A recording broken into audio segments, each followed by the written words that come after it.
This podcast is a member of the Place to Be Nation family. Visit us at placetobenation.com, the only place to be in your pop culture world.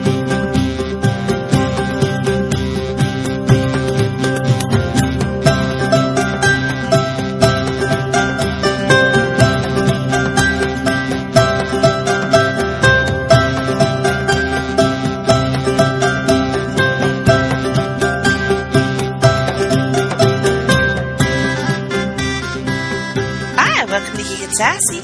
My name is Jennifer Smith, and I am here with the wonderful and beautiful Miranda. Say hi, Miranda.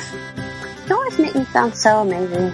You are so amazing. Why would I not put you over? You're my beautiful, wonderful co-host. Well, you think that. I don't know how many other people think that. Excuse you. Everybody thinks that. Well, I'm sure not everybody. I only hang out with I'm an acquired taste. Same. So we just got done with Thanksgiving. Can we vent about Thanksgiving for a minute? Sure. I mean, okay. You had family. Okay, let's clarify for some people first. Yeah. We have friends that know this, but you had like family at all at your house Thanksgiving, and I had, I think, more people. I think I fed and served more people, but you had like all family where you don't get to pick and choose who's at your house. Mm-hmm. And I had Friendsgiving. Which is like so much better. Really? Yeah. I mean, I love my family, obviously, but, so like my in-laws were here for 6 days. And then John's aunt and cousin from Ohio came in for 4 days. Tuesday, Wednesday, Thursday, Friday. Yeah, 4 days. So, and that was great because we haven't seen them. I haven't seen them in like 4 years. But, you know, there's just people, you know, everywhere in your house. And it's funny for me because since we've moved, you know, just being real, you know, I don't know anybody here. It's lonely.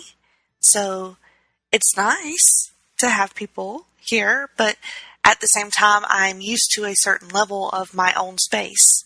Yes. And then that goes away. And then, you know, you feel this, since you're hosting, you feel this obligation to like make sure everyone's entertained. But luckily I have an entertainer who lives with me named Ethan Smith. So, he took care of a lot of that for me. But then see, like, he's still allowed to, he can just go off to his room for a couple hours if he gets tired of everybody's faces. And, I can't really do that, although I did, but there was a lot of drinking. I think there's nothing wrong with that. I think if you are hosting a bunch of people and they don't understand that sometimes, like, whether you're an adult, like, it seems like they're like, oh, but he's a kid, he needs a break. Well, yeah, but don't we all need breaks? Because, I mean, you've just introduced, like, crap ton of people into my private bubble. Mm-hmm. And if I get overwhelmed, I shouldn't have to feel bad that I need to go to my room for a period of time. Right. Especially if, you know, if there's been a lot of whiskey and then, like, I need to go lay down for a little bit. Right. Well, anytime you have, like, any sort of alcohol and varying opinions, and once again, you're in my personal bubble, you know, like, everybody needs a break.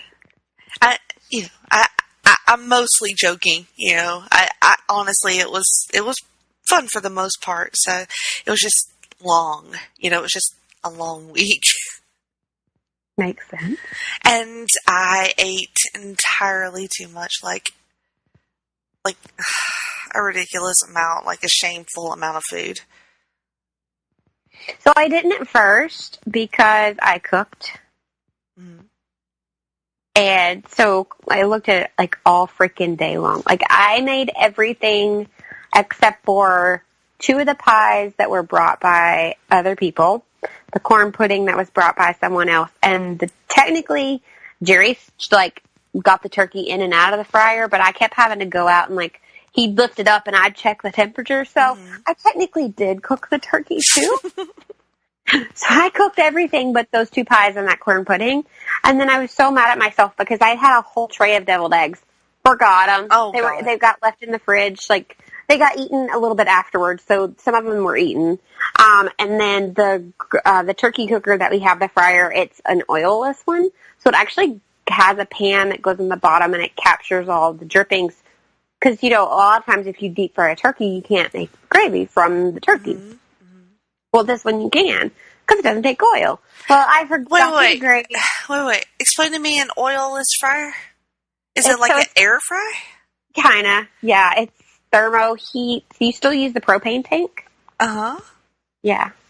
Wow. It's all sciencey. Yeah, because I can't even, picture this or imagine it anyway. It's great. It still has, a crispy skin. It still looks like it was well, let me say, the only part of it that doesn't look like it was deep fried is, when you deep fry a turkey and you have those black, charred, there's no way around it spots. You don't have that. Where did you get this contraption? Academy Outdoors. Please. It was on the sale. Interesting. All right. Yes. Continue. Very pleased with that. So I made all this food, and then I got really mad because I was like, I forgot to bring out the deviled eggs. Crap, I forgot to bring out the cranberry sauce. Crap, I didn't make gravy. And I was really mad at myself for about 45 minutes, and then I stood back, and I was like, you know what? You had almost 15 people in your house today, no political rant incidents, and everyone, even if they didn't enjoy your food, seemed to enjoy your food, and you cooked everything else. So if you forgot things that technically you made too, I think it's a pretty okay day. Yeah, that's good. That's good that you did that. And then we had a group call at one point and did shots. Which I thought was fun. I actually couldn't. They don't have shot glasses, so I don't know if you noticed that I had the whole bottle. Yeah. It was like a brand spanking new, not cheap bottle of a special label, and I was like, I can't find no shot glass. So I was just like, good. But my throat had been hurting all day, and I was like, great, I'm getting sick the day before Thanksgiving. And I went to bed shortly after, a couple hours after, because that was actually earlier in the evening than I thought it was when we did that. I actually went to bed about 11 o'clock that night, and I woke up the next morning, and I was like, my throat actually feels really good. See, it cures stuff. Actually, that's the new thing this year. Have you read the study? There are doctors that are telling people, go back to the remedies your grandmother used. Hell yeah. And whiskey, lemon, and honey mixed together. And you drink it in a shooter, and you go to bed. Mm-hmm. Because people are not responding to antibiotics or they're being over. I'm not a crazy anti-vaxxer or don't take antibiotics person. It's just they're saying that people, I know you know that, they may not know that, but they're saying that people are overly given antibiotics. And so if you can avoid it, go back to what your grandma did, peppermint and whiskey or lemon, honey and whiskey or. Yeah, the last couple times I've been sick, I got sort of pissed off because nobody would give me any antibiotics, and I had to basically demand it. Look, I've done this for a couple months now. Just give me some fucking meds. They're usually pretty nice to me because by the time I go to the doctor, because I have regular doctor visits for my lovely autoimmune crap enough that when I go to the doctor because I'm sick, I'm sick. Mm-hmm. And so I'm usually walking out the door with a piece of paper that says I have flu and strep. Jenny can attest to that. That's true. Last year what was it, back a few months ago when I came in with the flu and she was like, you were the first case of the flu in 4 months. How? And I'm like, I don't know. I feel like shit. What are we doing about it? Germs are just attracted to you for some reason. Well, the only place I had been in 4 days before that, because I work from home, had been the emergency room. That's when I had to go to the ER this summer for my migraine had gotten that bad. Mm-hmm. And she's like, honey, I guess you got the flu from the emergency room. I was like, yay! Yeah, sounds right. That's about like me. Oh, God. I feel like the last 5 Geek and Sassies have been like, hi, welcome to Geek and Sassy, where I'm medicated. Here are the list of things that are wrong with me. How are you? Today. Just today. Right. So you can pretty much bet from here on out, if you're listening to Geek and Sassy, Miranda's medicated. And Jenny is drunk. Because that's how. And maybe medicated. Yeah. I'm not. I mean, I'm drinking, but I'm not drunk. No, when you're drunk, you're not drunk. Yeah. All right. It's so funny because sometimes, as much as I love you and this show and doing podcasts, sometimes I feel like, like I'm not up for it, because I don't feel like being funny or being whatever I am. And then when I do it, I feel better. Every single time. I mean, there's never a time where I'm like, I wish I had not have done that. So, what is it about me that just does that mental block thing? Is it like... I think that's all of us, because mentally you're sitting there and you're like, but I gotta do that thing. And even if it's something you want to do, you're like, but that means I gotta move, or yeah, I gotta put pants on, or... Well, I mean, I'm not wearing pants, but... Or, well, I'm wearing leggings. Some people don't think those are pants, but... Well, they are. They are. My point is, I'm glad that we're doing this, and I'm always I appreciate it. Yep. And I appreciate you. I'm thankful for you, Maria. I was about to say that, and then I was like, dang it, I should have said thank. Oh, gosh. Did you guys do that? Did you guys do the, what are you thankful for?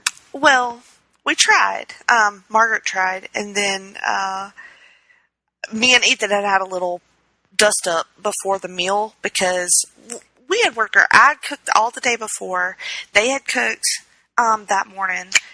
So just I remember the stuffing. Oh yeah. Yeah, I'll just leave that at that.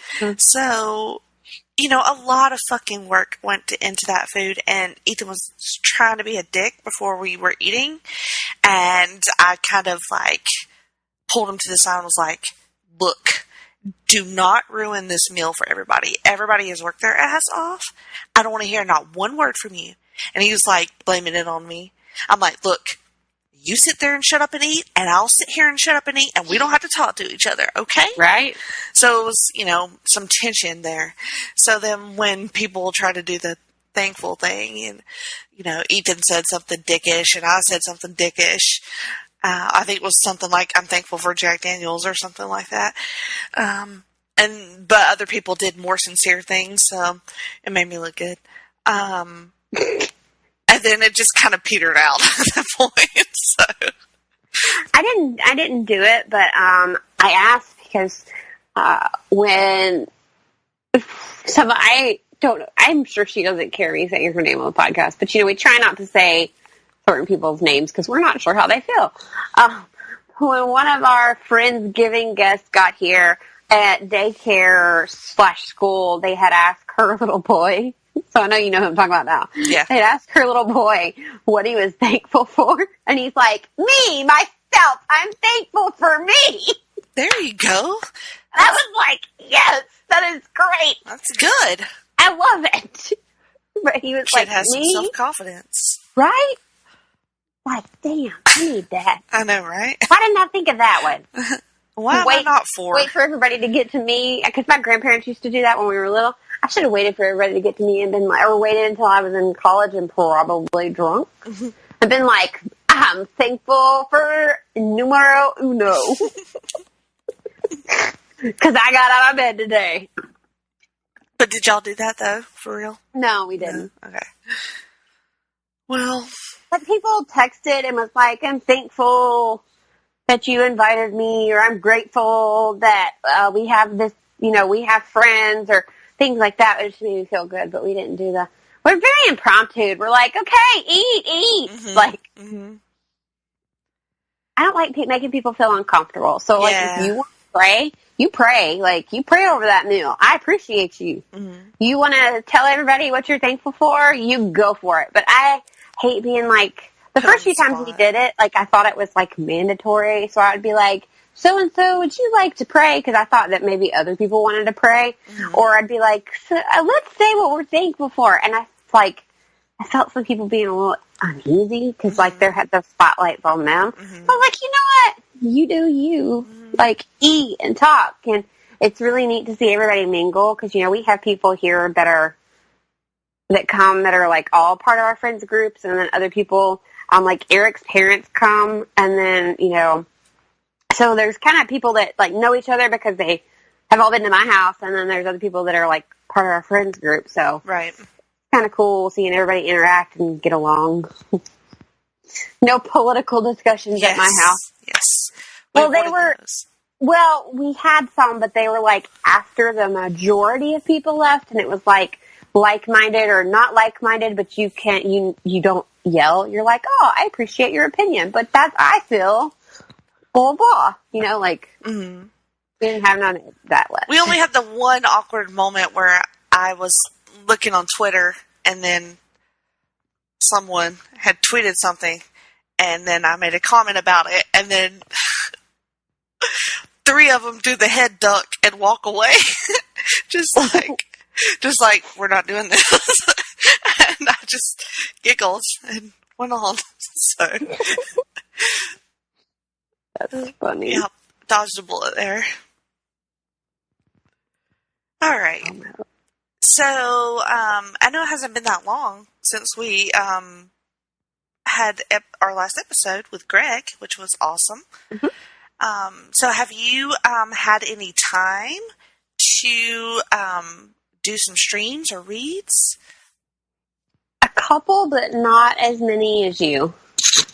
Okay. I get all stressed, and I'm like, oh my God, I gotta watch all that. And then I'm like, and it's like because somebody told me I had to. You didn't tell me, but like I'm being told to. Nobody's gonna tell me what to do. You know. You know how I am. Anyway. Yeah. So, what do you want to do first? Do you want to do streams or reads? Let's do streams. Streams. Okay. I have 2, and one of these, Jenny and I tried to sit here, and they were like, "Did I talk about this last time?" No, I didn't. Yes, I did. So if I did, you get a double dose. And if I didn't, you're welcome. I have tried several of the new shows this year. Both of these, I believe, are CBS. Yeah, these are both CBS shows. The first one is a Sunday night. It's called God Friended Me. Yes. I was super afraid that this was going to be like religious in the sense of like shove religion down my throat, if that makes sense. And if that's how it was, that would have been fine. It would not. And if that's for you, listener, go right ahead. But that's not for me. Like, I don't like it shoved down my throat.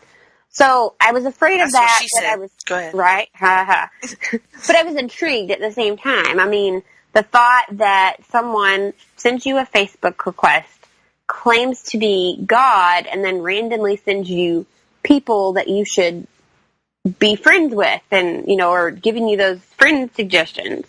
So the whole deal is his dad is a minister. He is an atheist.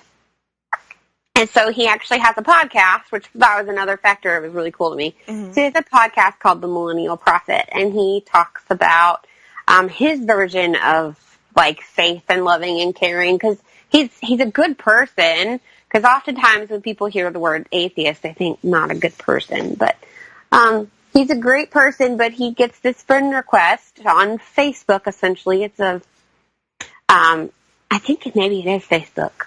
Anyway, he gets a friend's request from a page claiming, or a person claiming to be God. And he's like, this is dumb. So he like denies the request at first. And every time he denies it, something awkward happens. Like something weird happens. Like he loses his entire presentation, or just different things like that.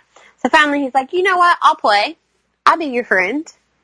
And the minute he accepts the friend request, it starts telling him people that he should be friends with. And he starts crossing the paths of these people. And he realizes, like, small things he does, he's actually helping these people. And he's like, oh, so for whatever reason, whoever this person is, claiming to be God, wants me to help these people. So in my mind, I'm thinking, and I may be calling I may be wrong on the name of the show, but it's like in the 90s, I think it was called Early Edition. Oh, yeah. I know that Okay, show. so where he gets the newspaper and something happens on the cover where he's like, oh my God. It's like, a day ahead. It's a day ahead, and he has to try to change it or help the person, he has to figure out what he has to do to make it stop or to change it or to save somebody. Whatever. Yeah. Right. So essentially, it's like an updated version of Early Edition. Now you got phones and it's Facebook and it is. There are religious tones to it. Obviously, there's going to be when the main character's father is a preacher. They do go to church every now and then. They show snippets of sermon. So I mean, that is, things like that are obviously going to be in there. But he gets these friend requests, and each time the person needs help. They may not want to acknowledge that they need help, but they need help in some manner. And in the first episode, it ends up bringing him someone that is like is a friend, if she turns into a very good friend. And she is a main character and is there all the time. So it's like him and his buddy, they work together, and his buddy's helping him trying to crack. His buddy's a hacker. He keeps saying, "I'm not a hacker. I'm a code, blah, blah, blah, blah, blah." But they're trying to figure out who God is.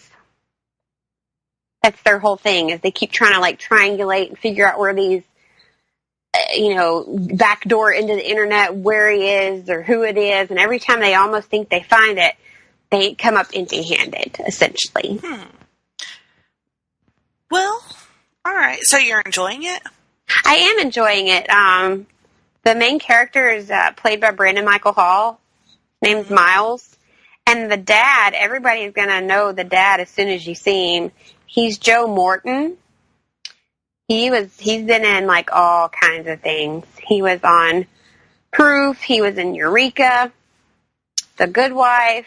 I don't know, he's one of those that when you see him, you're like, oh, I know you. He was on Smallville. Okay, yeah, I know who you're talking about. Yeah. So, got a great cast. If nothing else, check it out for that. I mean, if you try it and you're like, this is a little more religion than I wanted, then okay. I feel like it's the right kind of, because there's that push and pull. His dad truly believes and he doesn't, and I think it's a good push and pull of that. Okay. It's not overly. It's basically more about having compassion and, right and wrong and that kind of thing. Okay. I'm digging it. Are those, you said that was CBS, right? Mm-hmm. Okay. Yep. Cool. Keep me updated on that. I sure will. What else? You got anything? Yeah, the other one, also on CBS, is FBI. Oh, yeah. How's that going? Well, to be honest, I watched episode 1, and I was going to come tell you guys, you don't waste your time. Oh, really? And, well, there was 4 or 5 minutes left in the first episode, and I was like, okay, gave this the good old college try. And then I don't even remember what it was, but they did something at the very end that I was like, oh.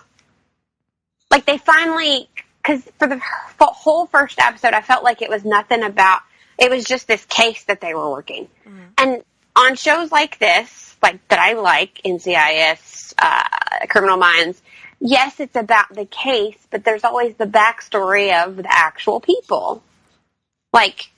In this instance, the agents. Right. So I was waiting for there to be something. They'd given you little snippets, and I was like, that's not enough. I want to like these agents so that I want to watch the show, because the cases are great every week, but I want their life to play into the case, and I want that drama. The formula, basically. Yeah, pretty much. And it didn't happen until the very end of the episode. I was a little disappointed that it took that long. It's one that, because you only have so much space on the DVR, I've not been watching DVR. I just watch it on the app. Mm-hmm. So I've done the same with God Friended Me. Then you don't have to worry about what gets deleted. That's why they have those apps. Right? And it's got, I always say her name wrong, so maybe I shouldn't even try to say it. But do you remember the show I loved that went off a few years ago, Rookie Blue? Vaguely. One of the main cops from that is on this, is one of the main special agents. Mm-hmm. Missy Peregrine? Oh, yeah, I know who you're talking about. She's one of the main agents, and the other main agent, I had never seen him before, but he's not hard to watch. Mm. Special Agent Omar. Yeah. He is, I'm not going to try to say his name. I can't ever say it. She just calls him OA all the time. OA. Okay. Obviously, because his name's difficult. He's Middle Eastern, and it plays into, not only is he Middle Eastern, but he is very proud of being American. He served in the war. He's a military veteran. Went through some horrible, horrible shit. And that was the thing that I was like, oh, in the last 4 minutes, you hear a little bit more of his backstory, and you're like, I need to know more. So he's dealing with that. She's dealing with her husband was killed in an accident. So she's a widow, and they're supposed to be, seasoned agents, but young agents. Mm-hmm. So they're both trying to, figure the world out together. Okay. Very interesting. I like them. And he's pretty. Well, that always helps. It does. And they also have Celia Ward and Jeremy Sisto. Mm-hmm. Names that people know. So I like Jeremy Sisto. I do too. He's a special assistant special agent in charge. He's in charge. Mm-hmm. And then Celia Ward is over him. Okay. Of the FBI group. So, and they have some background people that are regulars that you like. But it's mainly about, as far as backstory so far, it's only been about the two special agents. I'm assuming Jeremy and Stela's characters will get some of that eventually, but not yet. Okay. Well, that's cool.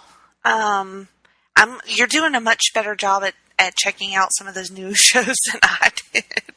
Well, it's nothing. I don't think there's anything wrong with some seasons. People just don't have any shows that they're interested in checking out, and others they have a list that they're trying to figure out how to do it all. Yeah, there was, when we did our preview, there were some, but it's I feel this obligation to stay on top of CW or whatever, and that in itself is hard. Yeah, so it's I can stay completely up with some shows, or I can watch a couple of a lot of different shows. So, which I have tried pretty much everything I said I was going to try. I have, I'll pick one to try for next time, so I'm not completely full of shit. Did you ever watch Charmed originally? No. Maybe pick that one. Okay. That's their new version on CW. Okay. I'll get into that one next time. All right. That's not too bad. But yeah, maybe try that one. All right, I'll do that. The couple of things that I have been watching, let's see, like I said, I'm caught up on the CW shows, but you said you are not. So I won't say too much, except for Legends of Tomorrow is always awesome. And I worry about them, having these huge gaps in between. Because their mid-season finale is December, and then they won't come back till April. So there's this huge gap. But CW is not the only ones doing that this time, because I want to say, yeah, the NCISs and FBI are doing that. So that's fairly the new thing now, I think, to make seasons in general last longer, maybe? I guess, but with the CW in particular, when they shift, the nights that your show is on and the time that your show is on, That's and then they true. do these huge blocks of no show, then people lose. I mean, they shouldn't, because Legends of Tomorrow is awesome, but if they start seeing lower ratings, then you can definitely see that this is why, because you have to stay consistent, and people they want to know when their shit's going to be on, and if it's not, they forget, or they think it's canceled, or whatever. So it makes me really sad to think that they might be ramping down on that show, because seriously, it just gets better every year. So I'm concerned about it. The other shows, I think, like I said, The Flash started slow for me, but it has since picked up. Arrow's been consistently good. Supergirl is complicated. I think I'm way more caught up on that one.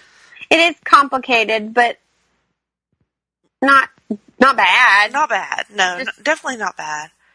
I think that show misses Mon-El quite a bit. I think that there's a lot of what makes that show work that's sort of not present right now. But what they do have there is working well. So it'll keep going for sure. Another show that is I have conflicting feelings about, and I know you don't watch it at all, but you do have Facebook, so there's no way that you don't know at least a little bit about what's going on with the show, is The Walking Dead. Oh, yeah. I have enough people on Facebook that I, for the most part, know what's going on at all time. And it was one that I definitely considered just giving up on, especially by the season finale last time. But I feel extremely invested, and I couldn't just not watch the new season. So just today I watched the mid-season finale. And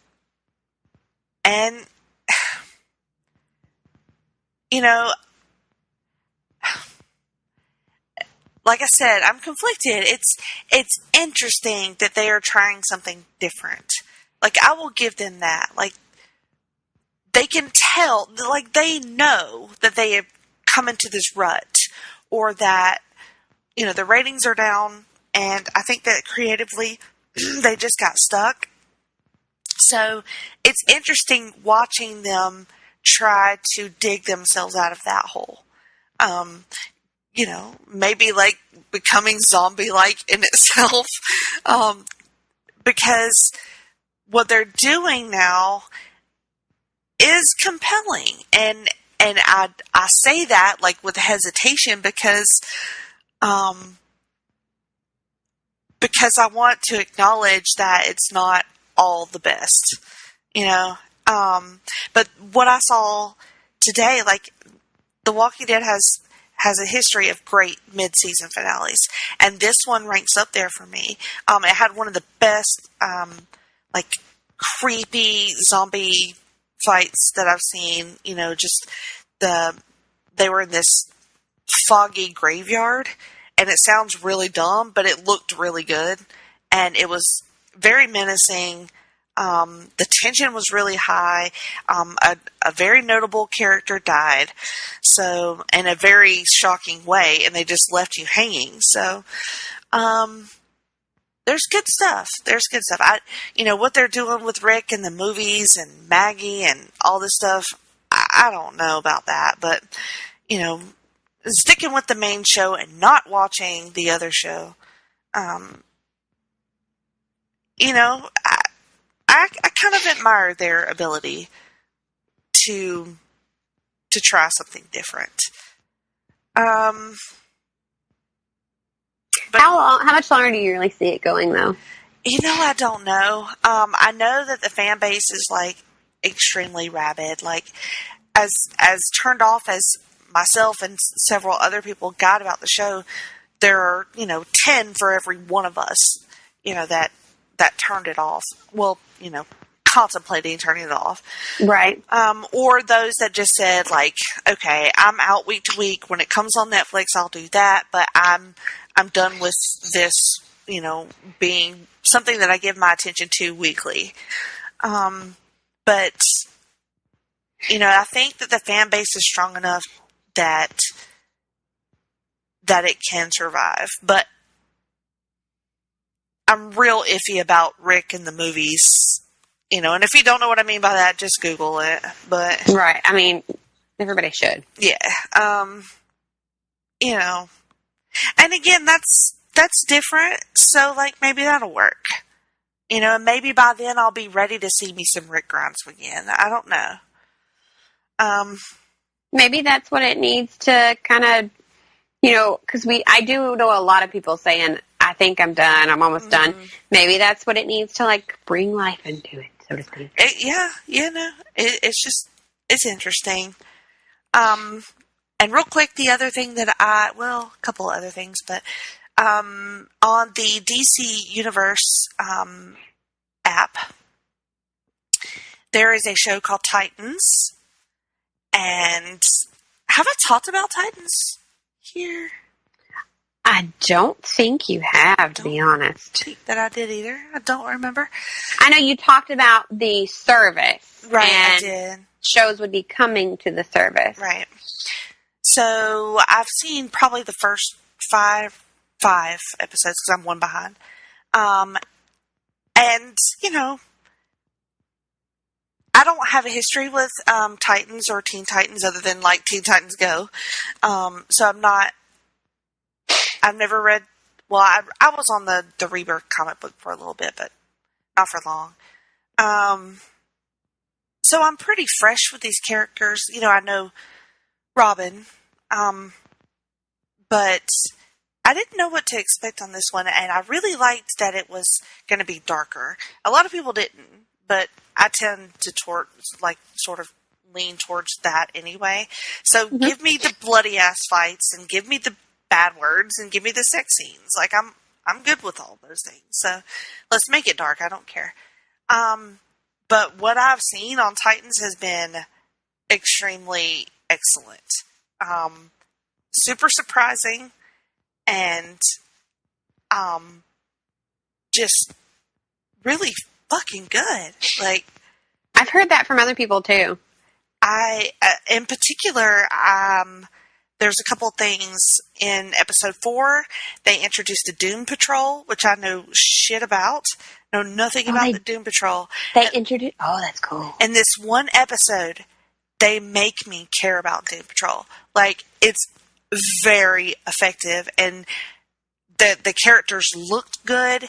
The acting is really good. The fights are really good. Some of the CGI is questionable, but man, compelling. And then there's the sort of like one of the villains is called the Nuclear Family, and they're creepy as shit.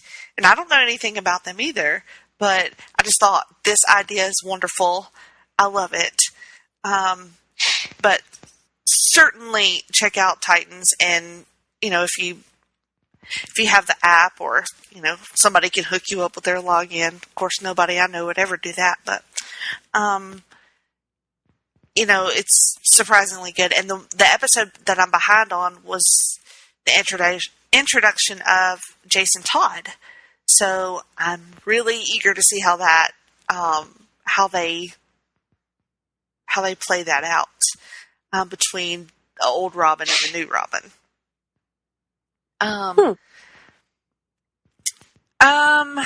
What was the other? Oh, just real quick, I was going to mention I'm 2 episodes away from finishing Daredevil season 3, because my husband committed the cardinal sin of. Did he watch ahead? He started it without me, and then he finished it without me. Sure, he did that on Punisher, and I wanted to punish him. I'm like,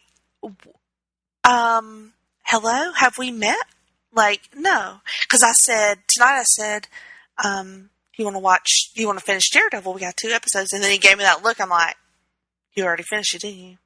Yeah, I watched it. I'm like, son of a bitch. So now I'm going to have to finish the last 2 episodes. But,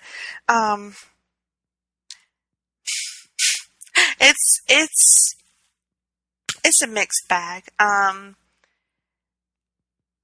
Karen Page, we finally get Karen Page's backstory, which, kudos to them. Took them long enough. Right, for 3 seasons to finally get to that. And I thought it was worth the wait. I thought that episode was really good. Some people are not fans of Karen, but that's fine. I like Karen. Vincent D'Onofrio as Wilson Fisk is still extremely awesome. They have a new character in Bullseye who has an extremely effective backstory as well. So they're doing good things. There are a couple. Really, the more I think about it, as much as I like Matt Murdock, he feels incomplete. He feels something that I can't really put my finger on that is not bad. It's just not quite what I wanted from him. And maybe it's just because they're doing this whole crisis of fate thing with him. Mm-hmm. Because he does find out some devastating information. But yeah, I don't know. I'll see how the last 2 episodes, how they play it out, and then maybe that will wrap it up for me. Definitely watch it, though, if you've seen the first 2 seasons. I mean, definitely watch it. All right, so I think that's it. All right. I sure did talk a lot. So you don't realize how much you want to talk about something until you actually start. Yeah, sometimes. and I don't mean you. I mean right in general. People in general. Yeah. You're just like, hey, I've been talking for a couple minutes about this, so next. You're funny. Next would be reads. Reads. Mm-hmm. Yes. What you got for that? Anything? I think I've read this book. Okay, so I'm on a reread because what happened is I don't remember finishing it. I swore up and down I didn't finish it. And I remembered at what point, so I checked it out from the library and I was like, okay, I was all the way on chapter. I was back at the end. I had only 100 pages left. And so I sat down and I started reading those last 100 pages and I'm like, nope, remember that. So then I thumbed forward some more and I was like, read. Oh, remember that. Thumb forward some more. I guess all I couldn't remember of it was the last 2 chapters. So I may have talked about this before. I've definitely talked about this series before. It is typically found in the YA area, possibly would be considered in some places mid-grade. I don't know. But it is the Joseph Delaney Last Apprentice series. Yes. Book 3. Because remember they made a movie that they made a lot of changes and so people were didn't do well. Right, didn't do well. But this is book 3 and you're following the apprentice and the spook and the apprentice because that's his job title. He is a spook. He runs away. He takes care of demons and entities when you have a problem. And people don't typically spend much time. It's a very lonely profession because clearly you are seen as a bad omen. If you're coming, then oh shit. Mm-hmm. So it's kind of a lonely lifestyle, and it typically tends to be a job. And I don't remember why this happened this way, but it's a job 9 times out of 10 for the 7th son of the 7th son, because there's something more mystical about that. Right. This is ringing a bell. Yeah. So Tom Ward is the apprentice. He's the 7th son of the 7th son. And in this one, they are going to the spook's winter home, as you may have it. And their trouble bestows them pretty much the minute that they get there. And this is more about this one is not just, because, the book 1 and 2 has been about him learning. And yes, he's learning, but this has been him and the spook learning their places with each other, if that makes sense. Okay. The spook is old. He's starting to get old. He gets sick at one point throughout this book, and it just shows him how old he is and how much he has to let go, and he has to let him do as an apprentice. Apparently there's a set number of years for the apprenticeship, though, so he can't go off and be a spook on his own because the spook's old. I mean, now I guess if he just died, then yeah, your apprenticeship is over. But so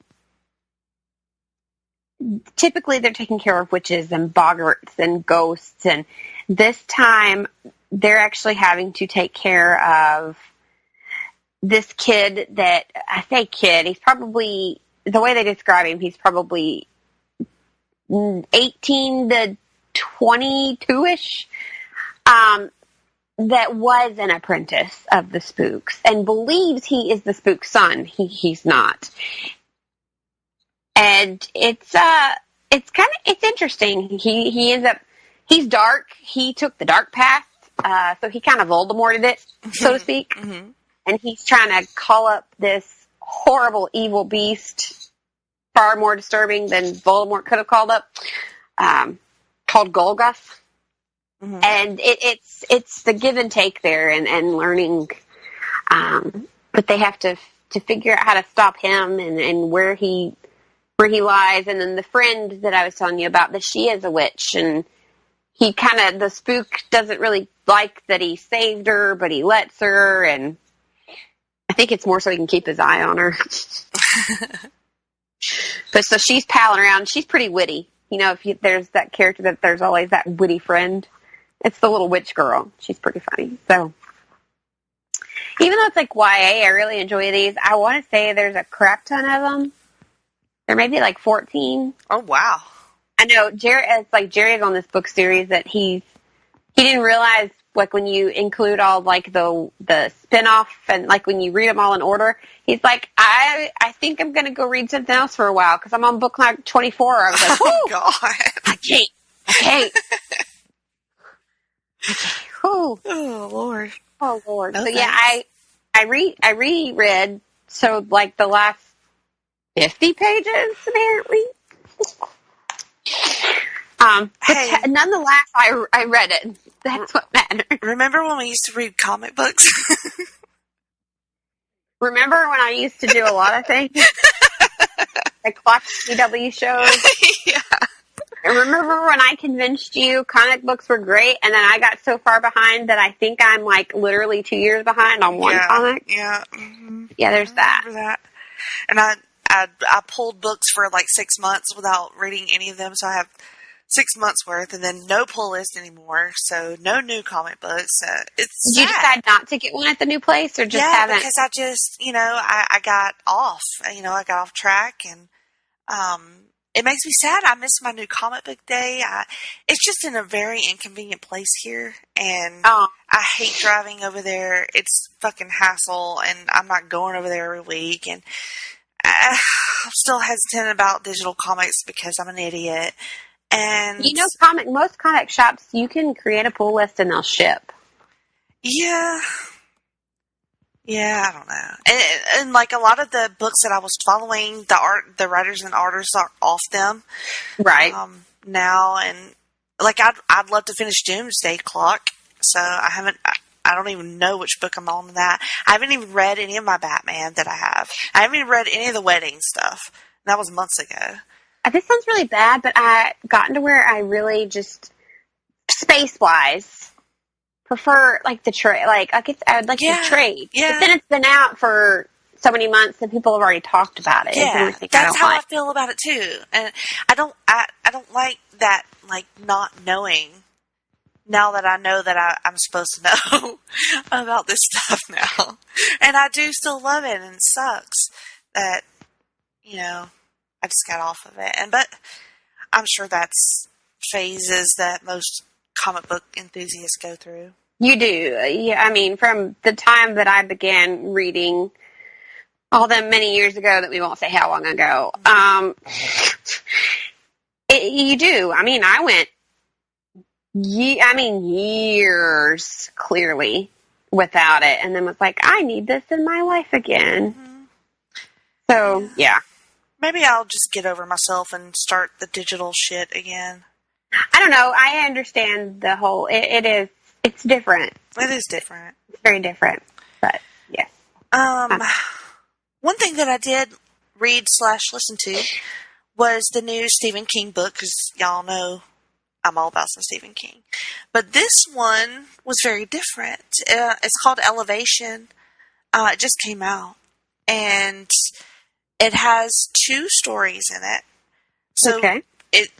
You usually in a book of Stephen King's short stories, you get more than 2. But this was like 2 short stories. The first one... Okay, so Stephen King reads it, and so he narrates it. And it was a little off-putting at first because he doesn't really have a great reading voice. He's got kind of a dry... Yeah, it's kind of reedy sounding. Yeah.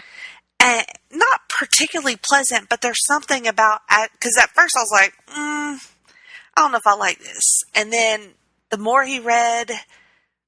It just started to add something to it, or maybe I just got more into the story. But the first one is, none of them are horror, so it's different already. But they're both very odd.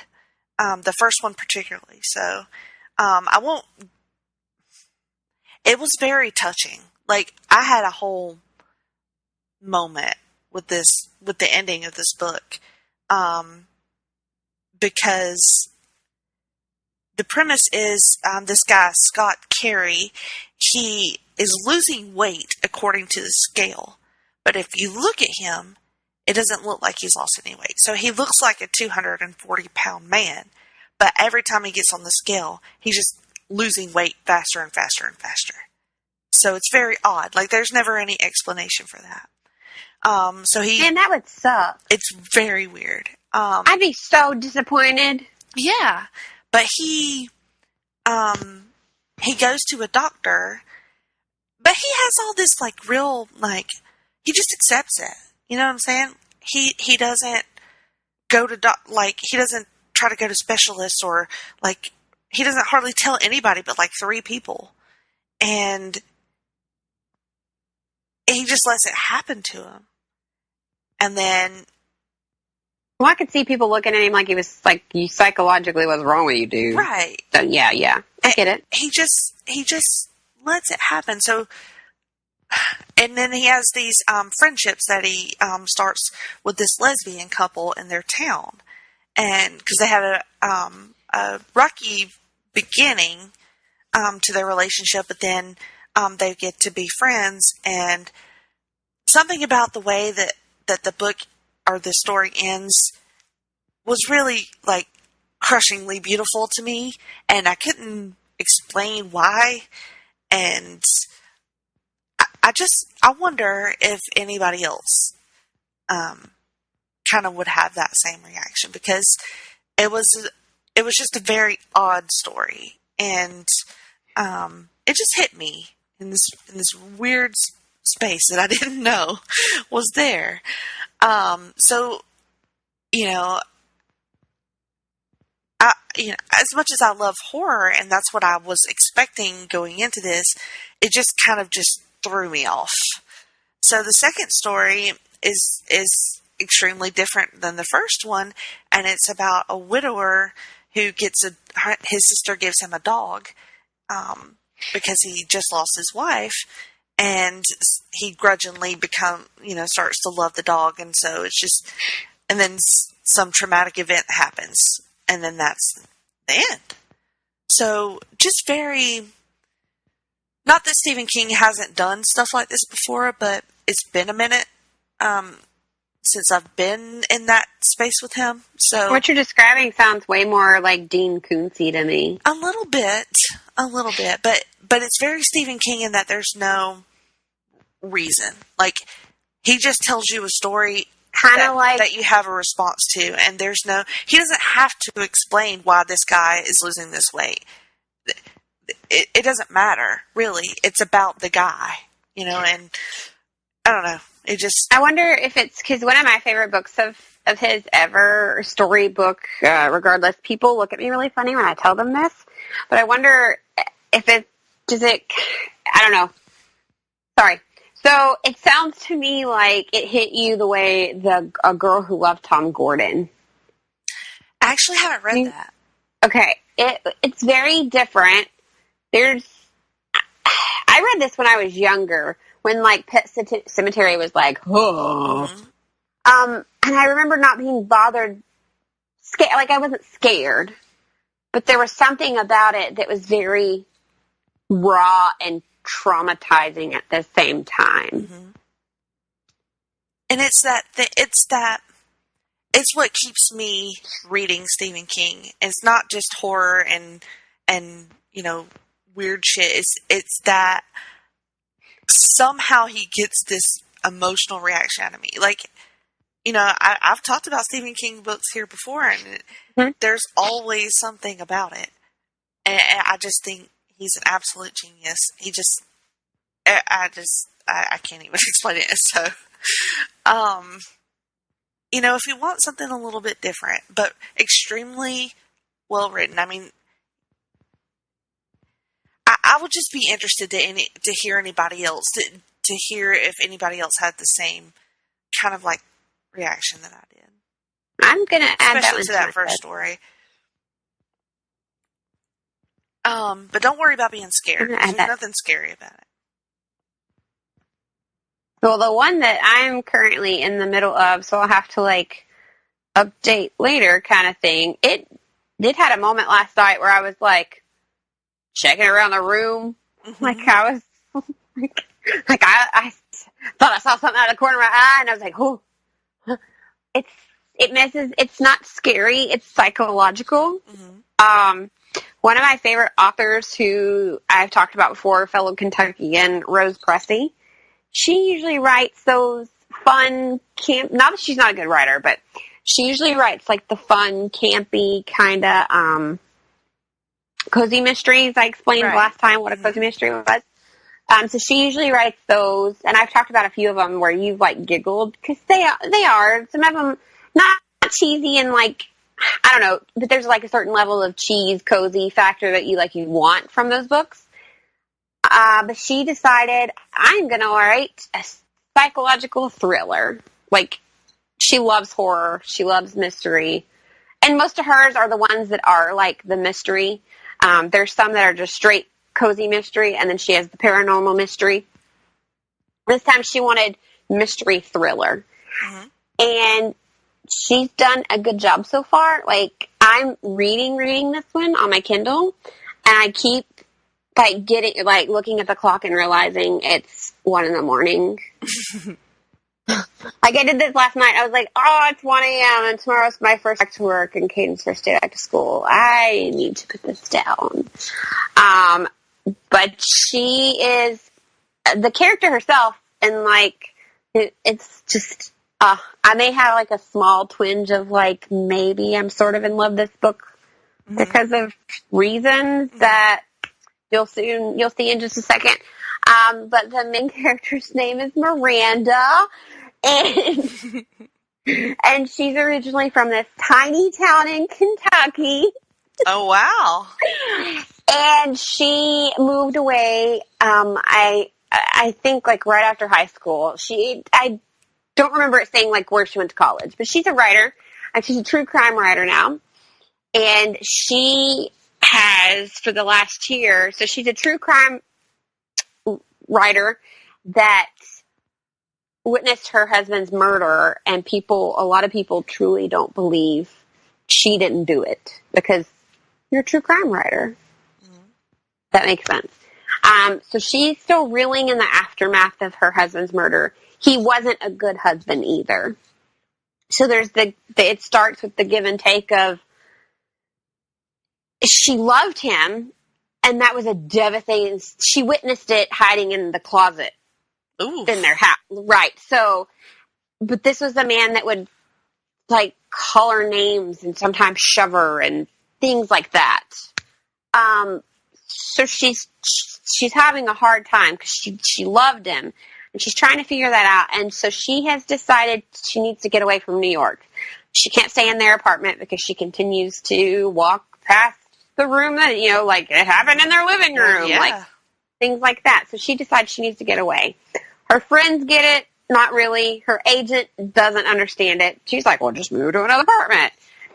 And she decides that she's going to go back to this small little town in Kentucky because her next book is going to be about a murder that happened years ago. She wants to go home to write about this book, but she doesn't want anyone to know why she's there, and most of the people don't remember her.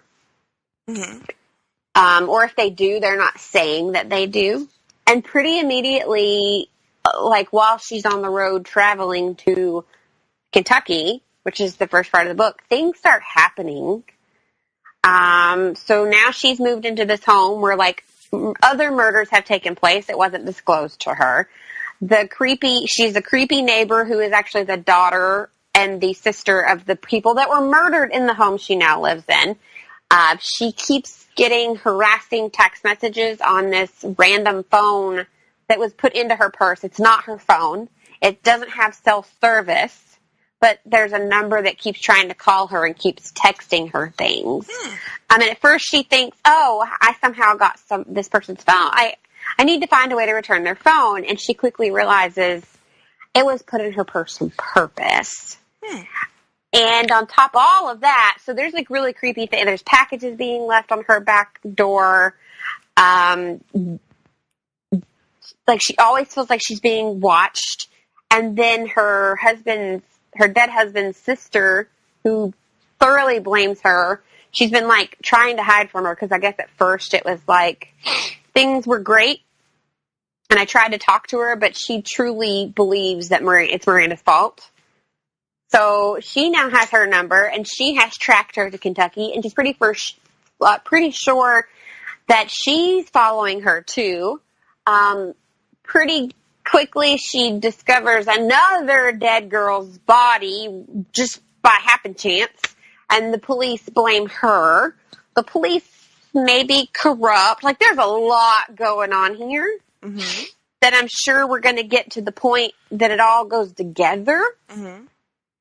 And it's just, she's very creeped out, and she's jumpy, for obvious reasons.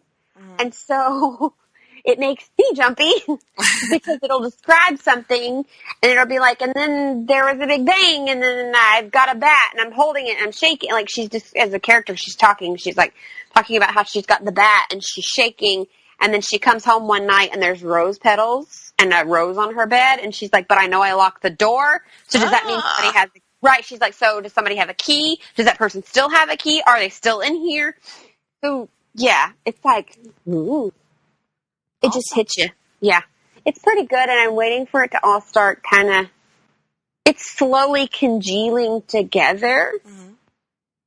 So I'm pretty pleased. There was I don't know if I got one of the very first, because it just came out like a couple of weeks ago. And I pre-ordered it on Amazon, and I think Amazon may have accidentally released like one of the last edits versions, if that makes sense. Because there's like a 5 instead of an S, and okay, yeah, it's not a ton, but and then the only thing I will complain about, and I think Rose would not take offense to this because she's another one of those authors that I've actually befriended. Oh, nice. So there were a couple of chapters where I was like, feels like this chapter should have, or these paragraphs should have gone back in this chapter, or like, there was a few chapters where I was confused. I was like, why are we, like, she goes from being at a weird, awkward ladies' luncheon that she was forced to go to, and immediately it's like, now I'm home and I'm overthinking, like there was no like go between, like there's a few times throughout the book where while all this is happening and I really, really am enjoying the book, there was a few times I was like, that didn't make sense and you should have put that back there. And so it could do with some editing. It could, but I'm also wondering if it's part of, she's in her brain, she's unraveling. Like, on the outside, people don't know it, but she's like, she can't even focus to write. Like, her editor keeps calling her to check on her, because I guess she's genuinely, like, she's kind of her friend, too. Mm-hmm. She keeps calling her to check on her, and that's part of the thing that I had a problem with, is, like, she would say, my editor, and then all of a sudden, she's like, she says somebody's name, and I was like, who the fuck is that? And it was her editor. I'm like, oh, like, she never said her name before. And then there was another name last night when I was starting to fall asleep that I was like, who is that? So I think I probably missed that, because she keeps bumping into people in town that are like, they're all very like, why are you here? Who are you? Are you from Kentucky? Like, what are you doing here? Oh, we found out who you, like, and there are all these like snooty women, and they're coming to her one at a time. Huh. So I'm thinking somewhere I have obviously mixed one of those women, the name that I was like, who are you, up with another one that I thought actually had in conversation with her. Okay. So there are some parts that it was a little choppy, but I'm wondering, like I said, if it's because she is kind of losing her shit, and because it is written from her perspective. Like I said, she says, I went to the door, I did this. So I'm wondering if it's because it's from her perspective, it's supposed to have that chop to it, because that's how she's functioning right now. Okay. So, well, that's cool. I hope it continues to creep you out. Yeah, I think I kind of like being creeped out. All right, so speaking of being creeped out, there goes my segue to my download. I love it. And, it's not a new podcast. It's just a specific episode of a podcast that I super love. It's called the No Sleep Podcast, which I've talked about before. They just had their season 11 finale. So it's season 11, episode 25, which you can get for free. They're the ones that they have a paid and a free, right? Yes. Okay. You'll get, like, this episode has, like, 3 free stories, and then if you pay for the season pass, you'll get more. I've never paid. Well, I've paid for a few individual episodes, because there are some that are serialized, and I want the whole story, and they'll kind of hook you with the free episode, and then you have to buy the other. But I did that. So it's almost like Patreoning somebody, and then you get extra episodes? Yes, you do get free, or, not free, but you get free, or you get bonus content with the season pass. So what stood out to me about this story, it's called The Public Domain, and I really want you to listen to it, because, and I don't want to spoil the story, but I'll just say that, do you know what an urban explorer is? Yeah, essentially, yeah. So, like, these group of urban explorers is like, they go to, like, abandoned buildings and warehouses and hospitals, The crap we did when we were teenagers we weren't supposed to do. Yeah, exactly. Yeah. So they do that, and they're doing it to document the decay of their town.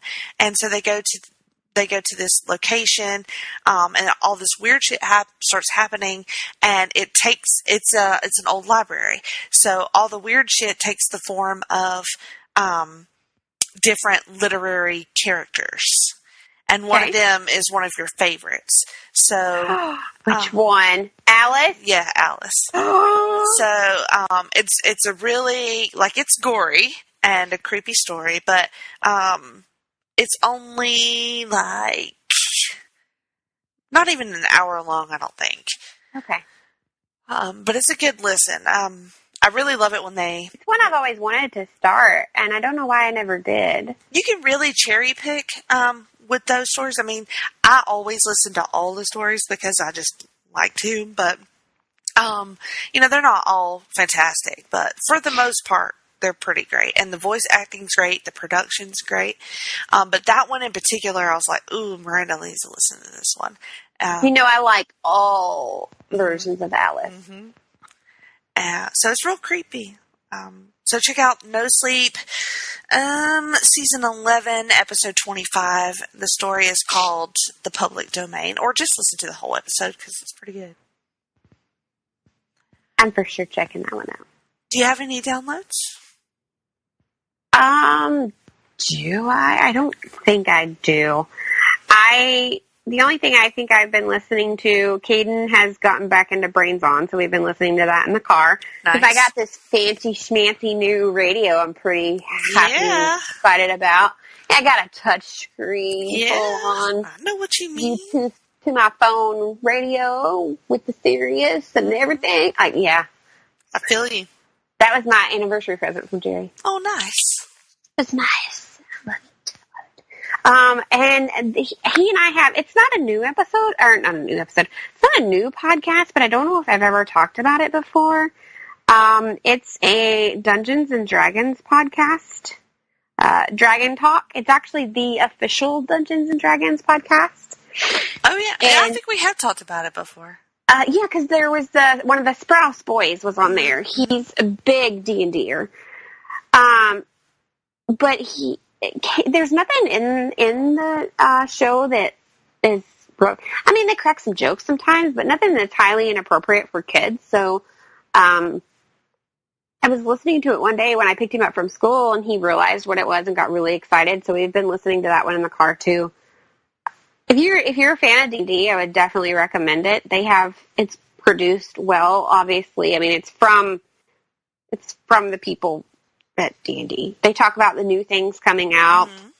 They interview somebody different most of the time. They interviewed a guy the other day. I forget how long. It was like a crazy amount of years. Like, I was highly impressed. But he's had long-standing game for like 20-something years. Oh, God. Yeah, and now his daughter's part of his game. She's been part of his game since she was 7, and I want to say she's almost 18. Wow. That's awesome. And he was going in before then. Yeah, so it's pretty cool to listen to. No specific episode, just it's another one of those where you can kind of give or take. There's a lot of episodes on that specific show. I don't even remember how many. All right, cool. All right, so let's take a little break, shall we? And then when we come back, we will talk to you about this TV show that we want to really get in depth on and break it down for you. Creep you out some more. So stick around, and we will be right back. Promotional consideration paid for by the following. PlayStation Nation's Justin Rosero and Chad Campbell here. We want to let you know that we have a ton of great podcasts available to you on iTunes, Stitcher, Google Play, and PlayStation.com, and we now offer them to you on 2 great feeds. On the PlayStation Wrestling feed, we bring you The Mothership, the place to be podcast, Main Event, Survey Says, Wrestling War Zone, a Monday Night Wars podcast retrospective, No Holds Barred, Jeff Learns Wrestling, and our monthly pay-per-view reaction shows. On top of that, we're also dipping into the vault, re-releasing the entire catalog of where the big boys play for your enjoyment. In addition to these full-length shows, we also deliver special network pod blasts on top. It's old and new. The Place to Be Nation Pop feed is loaded with great content, offering such tremendous shows covering the land of pop culture, such as Geek and Sassy, Talkin' Pop, the Glenn Butler Podcast Hour Spectacular, Sunday Groove, PTB in Play, Freak Out Drive-In, Songs with Friends, Looking Forward, Looking Back, and Lucha Undead, as well as a veritable podcast heaven for comics fans with the hard-traveling fanboys, Sellers Points, Conversation Comics, DC Post-Crisis Management, Marvel Age, and Marvel Age Masterclass, plus weekly pod blasts that cover the gamut of comic topics. The feed is also filled with insightful sports content, including the NBA team, This Week in the NFL, and more. And you can find all these current shows, plus archives of our past podcasts, including The Kevin Kelly Show, as well by subscribing to both feeds on iTunes. And while there, be sure to rate and leave feedback as well. All of these shows, plus others available at PlayStation.com. We cover pro wrestling, sports, movies, comics, in-depth stretch projects, and more. Be sure to support our site by using PlayStation.com/Amazon while doing your online shopping. And download our free PTB Vintage Vault Refresh ebooks via the links on our site. We also want to thank our friends at Boneheads Wing Bar, ProWrestlingOnly.com, and TheHistoryOfWrestling.com. Be sure to follow us on Facebook, Twitter, Instagram, and Tumblr as well. PlayStation.com, the only place to be in your pop culture world.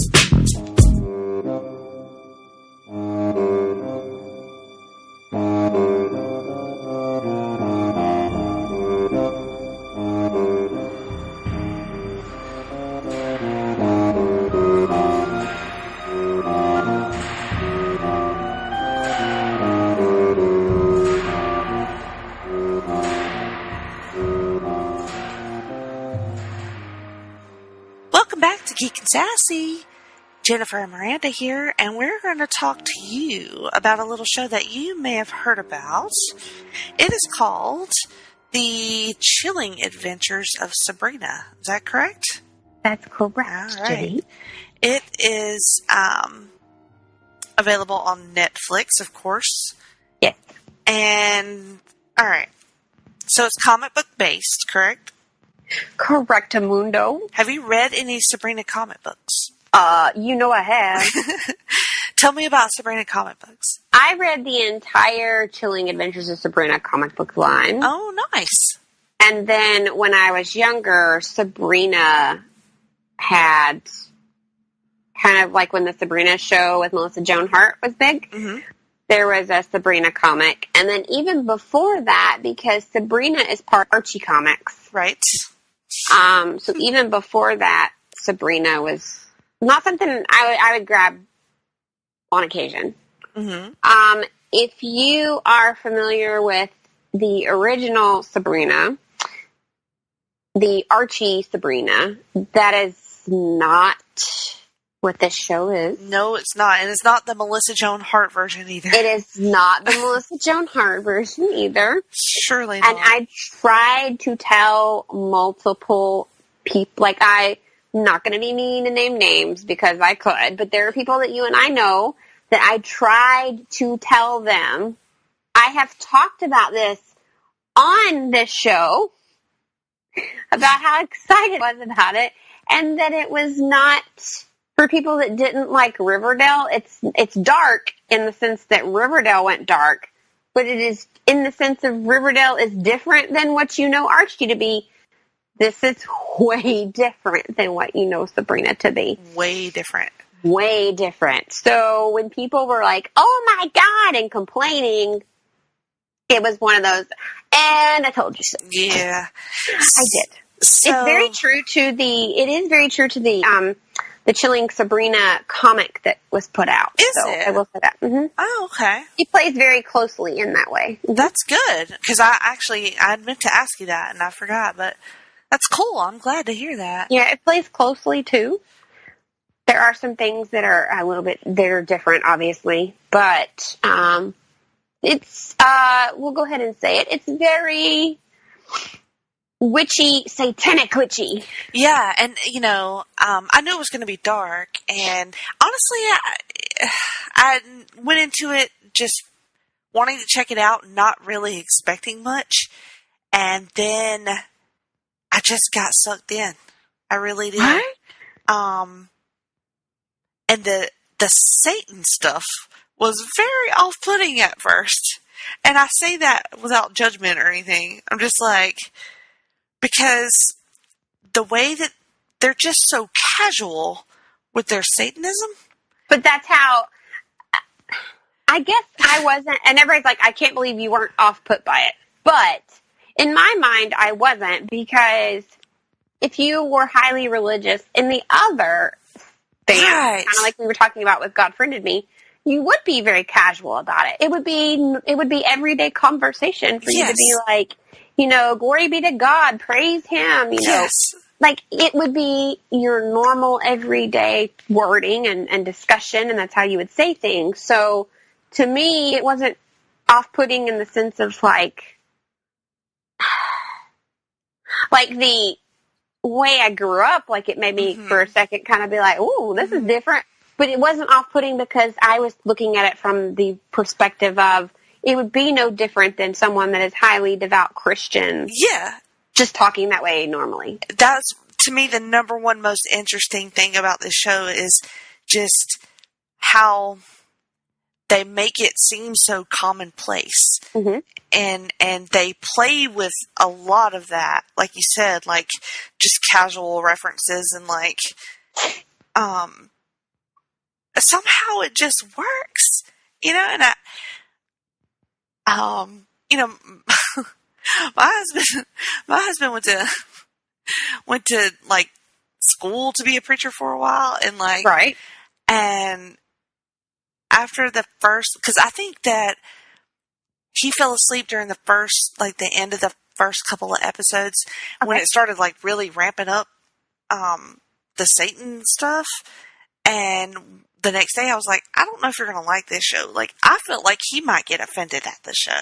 But he watched every damn episode. And My mother actually did. She got to like episode 2 and said, I can't do this. This is so sacrilegious. Yeah. And I said, Mom, I wasn't trying to be mean, but I was like, Mom, I told you that it would be. She's like, this is not Sabrina. And I was like, actually, if you picked up the Chilling Adventures of Sabrina comic, this is Sabrina. Like, this is who she is. But I think it also, without like going too far into the season, it also is a very big play on, it shows you the battle of good and evil, so to speak. Right, because they're not bad people. They're, right. I mean, they have some bad in them, but we all do. Right. But she, you know, the other aspect of this to me that I thought was extremely interesting was Sabrina as a character. Like in a lot of these teenage dramas, you get, especially females, who are just kind of unsure of themselves a lot of time. They have a lot of doubt. They have she has a very different quality to her where she doesn't take any shit. Right. Like, if she wants to know something, she figures it out. She asks questions. She doesn't take things at face value. She digs deeper. She doesn't blindly go into situations. Like, she is a very self-assured character. Yes. And the actress that plays Sabrina, I know her from Mad Men. I love her in Mad Men. And I think she's perfectly cast as Sabrina. I agree.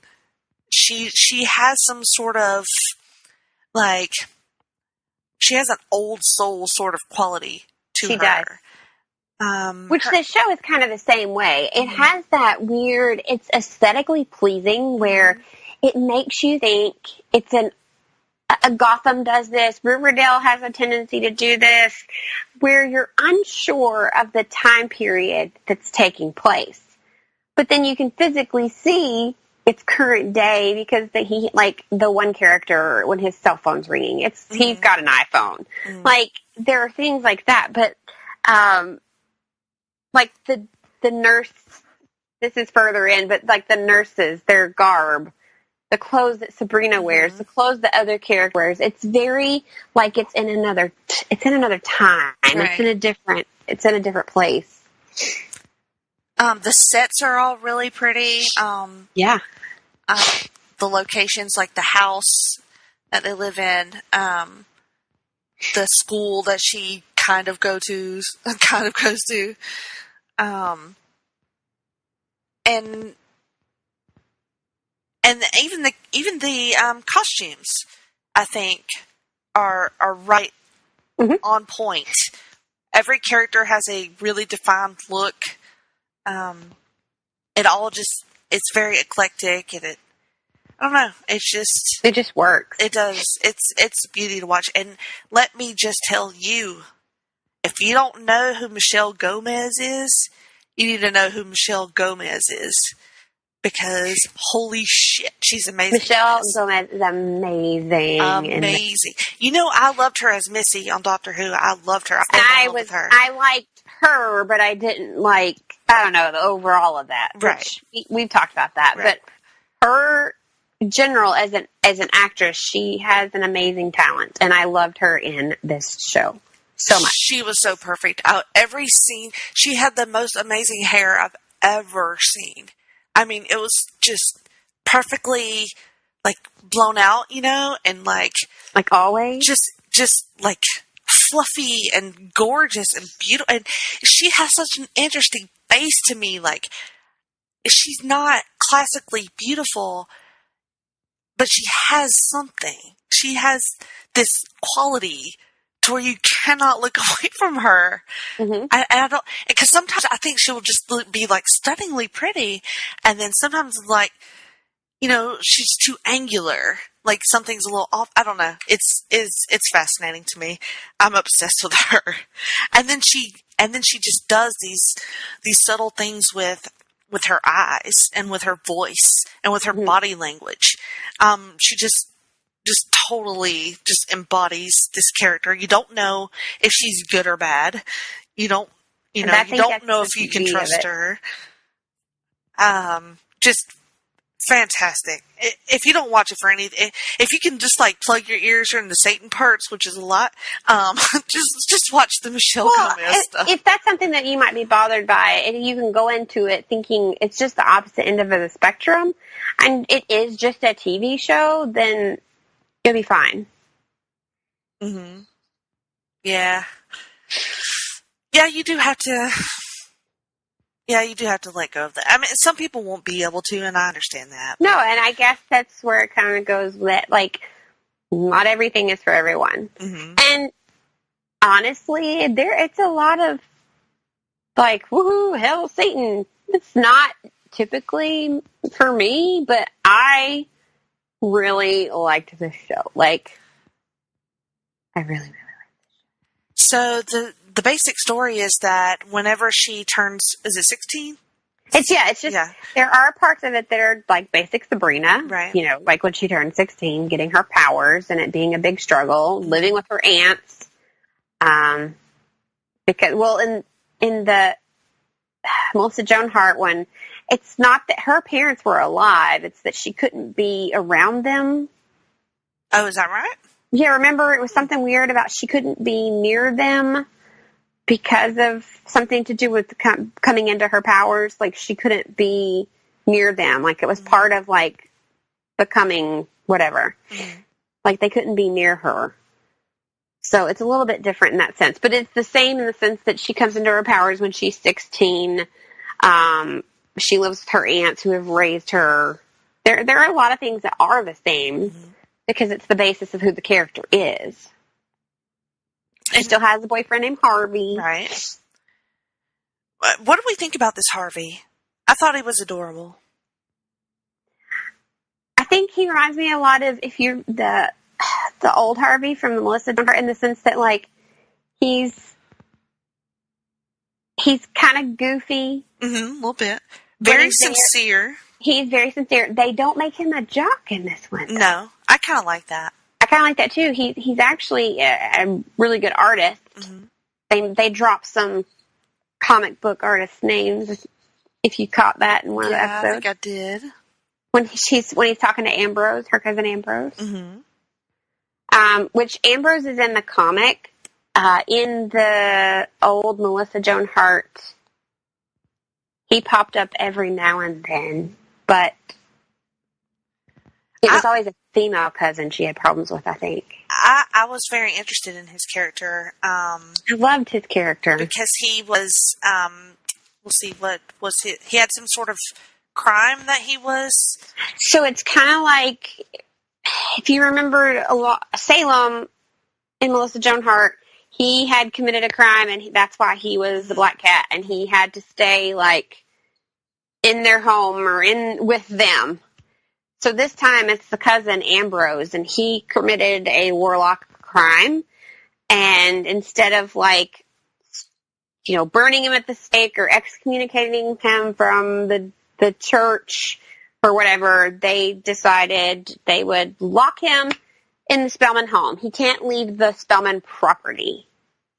And it's been, what, like 100 years? Yeah, because they age, once they become a witch, they age progressively slower. Mm-hmm. Way slower. They do die, there is an end, but it's, like, way slow. Because Hilda makes comments a few times. You know, the last time I was this drunk was at Queen whatever. Yeah. Queen Coronation. And, you know, so, I mean, she makes comments to just how old she really is. But it's that she just slowly, like, while everyone else is getting old, she's not, essentially. But I liked his character quite a bit. He was very much as much as her aunts have their own very strong personalities, you know, he was another voice for her, I think. Another, you know, source of advice and some wisdom that she needs a lot of times, I think. Well, and in all honesty, they're supposed to be not very far apart in age. Mm-hmm. Other than the fact that he's a couple hundred years older than her. He's supposed to be still fairly young. Younger, yeah. What did you think about the casting here with the aunts, with the Hilda and Zelda? Zelda, yeah. Hilda was my favorite. Really? Me too. I loved her. Zelda, she's an odd bird. Yeah. She took some more. At first I did dislike her. I did not like her at first. I was like, whoa. Fine then. But in staying true to the old Hilda and Zelda, Hilda was they would always, she would always joke and be like, 'cause I'm the cool aunt. So Hilda was supposed to be younger, and way more interested in Sabrina, trying to figure out things on her own. And Zelda was very studious and just, no. Like, very kind of like, that's disciplinarian not type. like, you are not the adult. You are not the adult. You are the teenager. And Hilda was more like, I think you should do it. Which you kind of see here, just in a different manner, so to speak.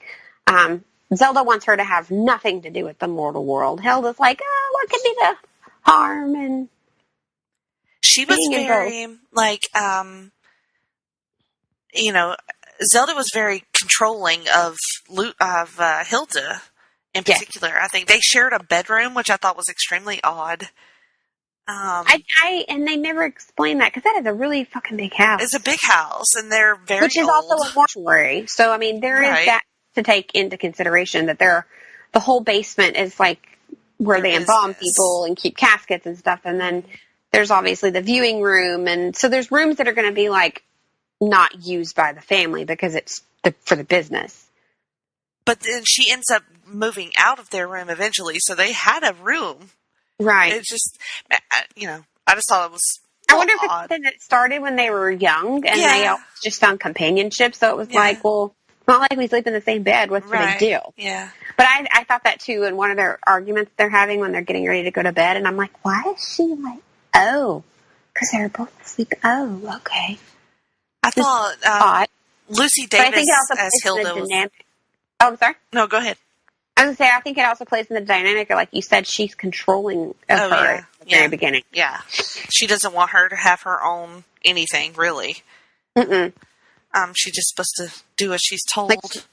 Right. She mentions getting a job, and or Hilda mentions, maybe I want to work. And she's like, but you do here. What is this that we have? What is this business? Like, she's like, well, people aren't dead all the time, kind of making light of it. And Zelda's like, nah. I thought Lucy Davis as Hilda was so good. I love her. She's so perfect. Because she as light as she is compared to Zelda, she does have this solidness to her, Right. And she shows some extreme grit, in several tense situations. So she's not a lightweight, and she's not just some stupid witch. It's almost like they treat her like she's the stupid witch, but she's actually very smart. She is very smart. Like, you often see her in the background, not in the background, but like while things are going on, and there's like rows of cans, and she's a very good hedge witch as well, because she creates tonics and jams and that are like, they have purpose. Like, if you use this, or if you eat this, this will help this. And she's very knowledgeable. Like, she'll go, just soak in this kind of bath, and blah, blah, blah, and in 3 weeks you're fine. Like, she's very knowledgeable. She just seems to just have this warmth and this solid core to her. Like, if I had a witch aunt, I would want her. Like, Definitely. I'd be cool with that. Who else stand out to you in this story? Let's see. So basically, I don't want to know how much do we want to give away as far as story and plot? I don't know. Do we want to be like, don't listen to this if you don't want to be spoiled, or do we want? I don't know. Yeah, I don't know. I mean, we are coming to talk about how we feel about it. So. Yeah. I liked the thing in the beginning where they were like Monday, Tuesday, because like the first couple episodes were real heavy and leading up to it actually being her 16th birthday. Yeah, that's true. I guess what we didn't say that won't give anything away, because while we're deciding if we're going to do that or not, the premise, like usual, is that on her 16th birthday she gets powers, except for in this one, or she comes into her powers. It's not that she can't already do things. She is already a witch, but she comes into her powers. In this one, though, she has to decide if she's going to have her baptism, which is similar to a Christian baptism, other than that she dipped in blood and she has to give her life to the Dark Lord. Yeah. Yes, that is Satan. Yeah, she has to write her name in the book, which is what you do when you're in your blood. And she's very smart, like you were saying, in the sense that she has questions about this. Yes. Which I think was really cool, because also as growing up, Christian, looking at it from the other viewpoint, you also have questions. Mm-hmm. So I was like, okay, this makes sense. But she has a lot of questions, and she's like, wait. And they're questions that even, like, if you really wanted to get down into it, they're almost the same questions that a Christian teenager would ask. Exactly. Do I have free will? What does this mean? Am I signing my life away? Am I still me? All of these questions that she has, like, what does this mean exactly? When I die, what will happen? Mm-hmm. And they're all valid questions. And just so interesting the way that they handle all that too, and how she thinks about it. She considers it. She tries to figure out if somebody's trying to manipulate her, which they are. They are.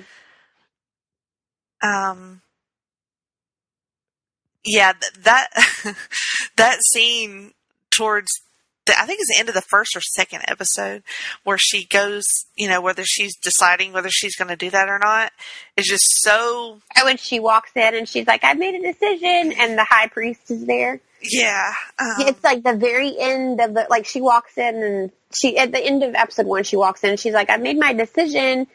Because every time they say, "Are you going to do this?" Zelda's just like, "Yes, you are. Yes, you are." Yeah, it's not a question to her. You're going to do. It's not a question. Like, this is not up for debate. You're doing it. And so they kind of ask the high priest, which I guess would be like the Pope, maybe, or maybe like a bishop. Yeah, like a bishop. Mm-hmm.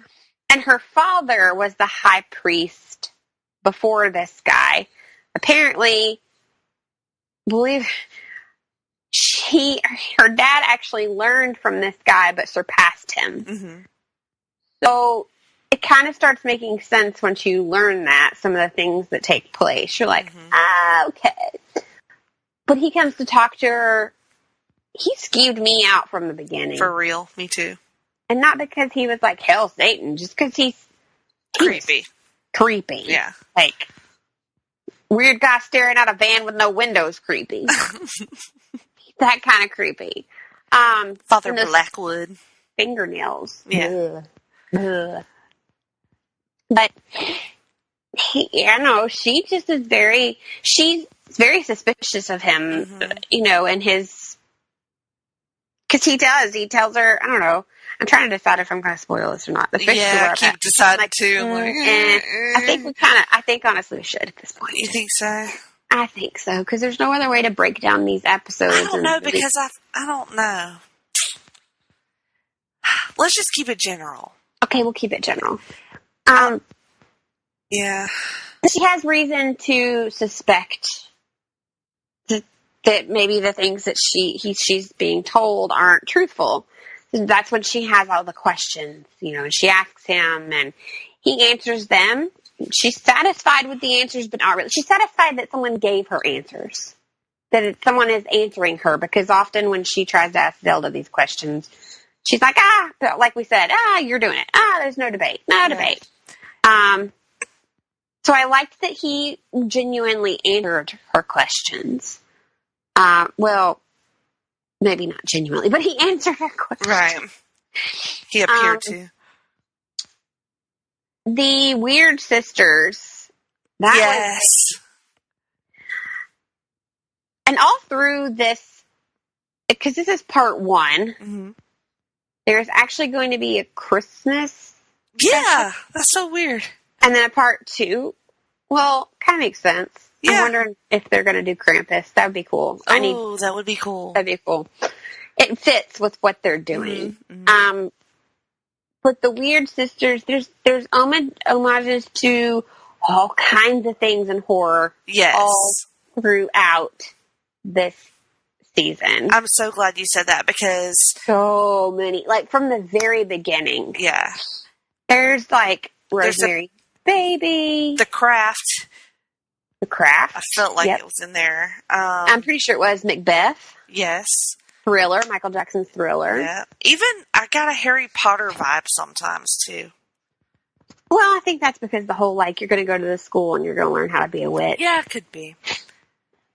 Which, that doesn't give anything away. It seems like there was something else campy about it, like Scream Queens about it. Well, there are classic horror films. Mm-hmm. They watch them a few times. Mm-hmm. They mention them a few times. There's Halloween was in there. Mm-hmm. I'm trying to remember who else. I had started making a list. There's other things too, like mentioning the Putnam family. They referenced Riverdale at one point. Which, they do, because it is still in this universe, and they're the town over. Mm-hmm. Rosemary's Baby is mentioned multiple times. One time it's mentioned, kind of, sort of. She says the doctor from Rosemary's Baby is mentioned, but then the outfit that Sabrina wears at one point is very close to the one from the red with the collar. Gotcha. When she's with the Weird Sisters. Yep. Yep, that's Rosemary's Baby. There's Hellraiser. Yeah, there's like all kinds of stuff in this. Of course, obviously Archie's. Archie, She has a thermos that has Archie's on it. Mm-hmm. I don't know. It's just really cool. There's a lot of stuff. You can, and I think I found because I was looking into it. I was like, wait, that's there. Like, I would notice things, but there's a website somewhere because I was Googling like horror references when I started seeing a repeat. Mm-hmm. And there's somebody that broke it down by episode, all the different horror or just other thing. My brain is going to, not just horror films, but like they mentioned the comic book artist. They mentioned Macbeth because I did write that down. The spell that she uses when she is summoning the Weird Sisters, thrice thine and thrice to mine and thrice again to make up 9, peace, this charm's wound up. That's from Macbeth. Sweet. So, that's neat. I'm so glad they did which that. also refers to the Weird Sisters in Macbeth. Yeah, there's a lot in there. It's really interesting if you're into kind of the different Easter eggs. I thought that there's, not to get too detailed, but the episode where they have to eat someone as part of their ritual, I thought that was particularly fun. Honestly, I thought it was great. Because you're just so... the person that's supposed to be eaten, like, literally feasted upon, right, takes it as such a great honor that they're just I don't think that would give anything away. Apparently, there's a feast that's supposed to take place instead of Thanksgiving, essentially. Mm-hmm. They don't celebrate Thanksgiving, which part of me was like, but wait, they're American. But whatever, okay. So as witches, they choose to do the witch feast, and at some point throughout time, you had to, every year a different girl would be chosen as sacrifice to be queen, to be eaten, to honor the Dark Lord. Right. I just thought that whole episode was like campy and fun, and then by the end, like legit drama, and there's like some baby daddy drama mixed in there. I just thought it was a really fun episode. Probably my favorite, actually. I don't know if that one was my favorite. I don't know. Oh, they deal with zombies a little bit in this too. They do. Yep. There's undead guy. What other magical creatures did we see? Or witchy creatures? Well, that golem thing. Yeah, that the golem. when she's going after the apple. Mm-hmm. The voodoo dolls were used. Yeah, that's true.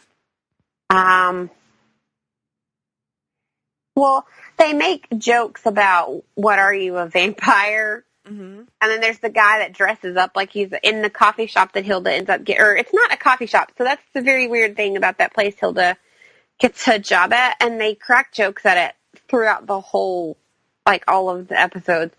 But Hilda, like we were telling you, she gets into an argument with Zelda about getting a job. Like, this won't ruin anything because there's so much that goes with all of these different things. But Hilda obviously ends up getting the job, and that's like her first step at like being like, I am my own person. Mm-hmm.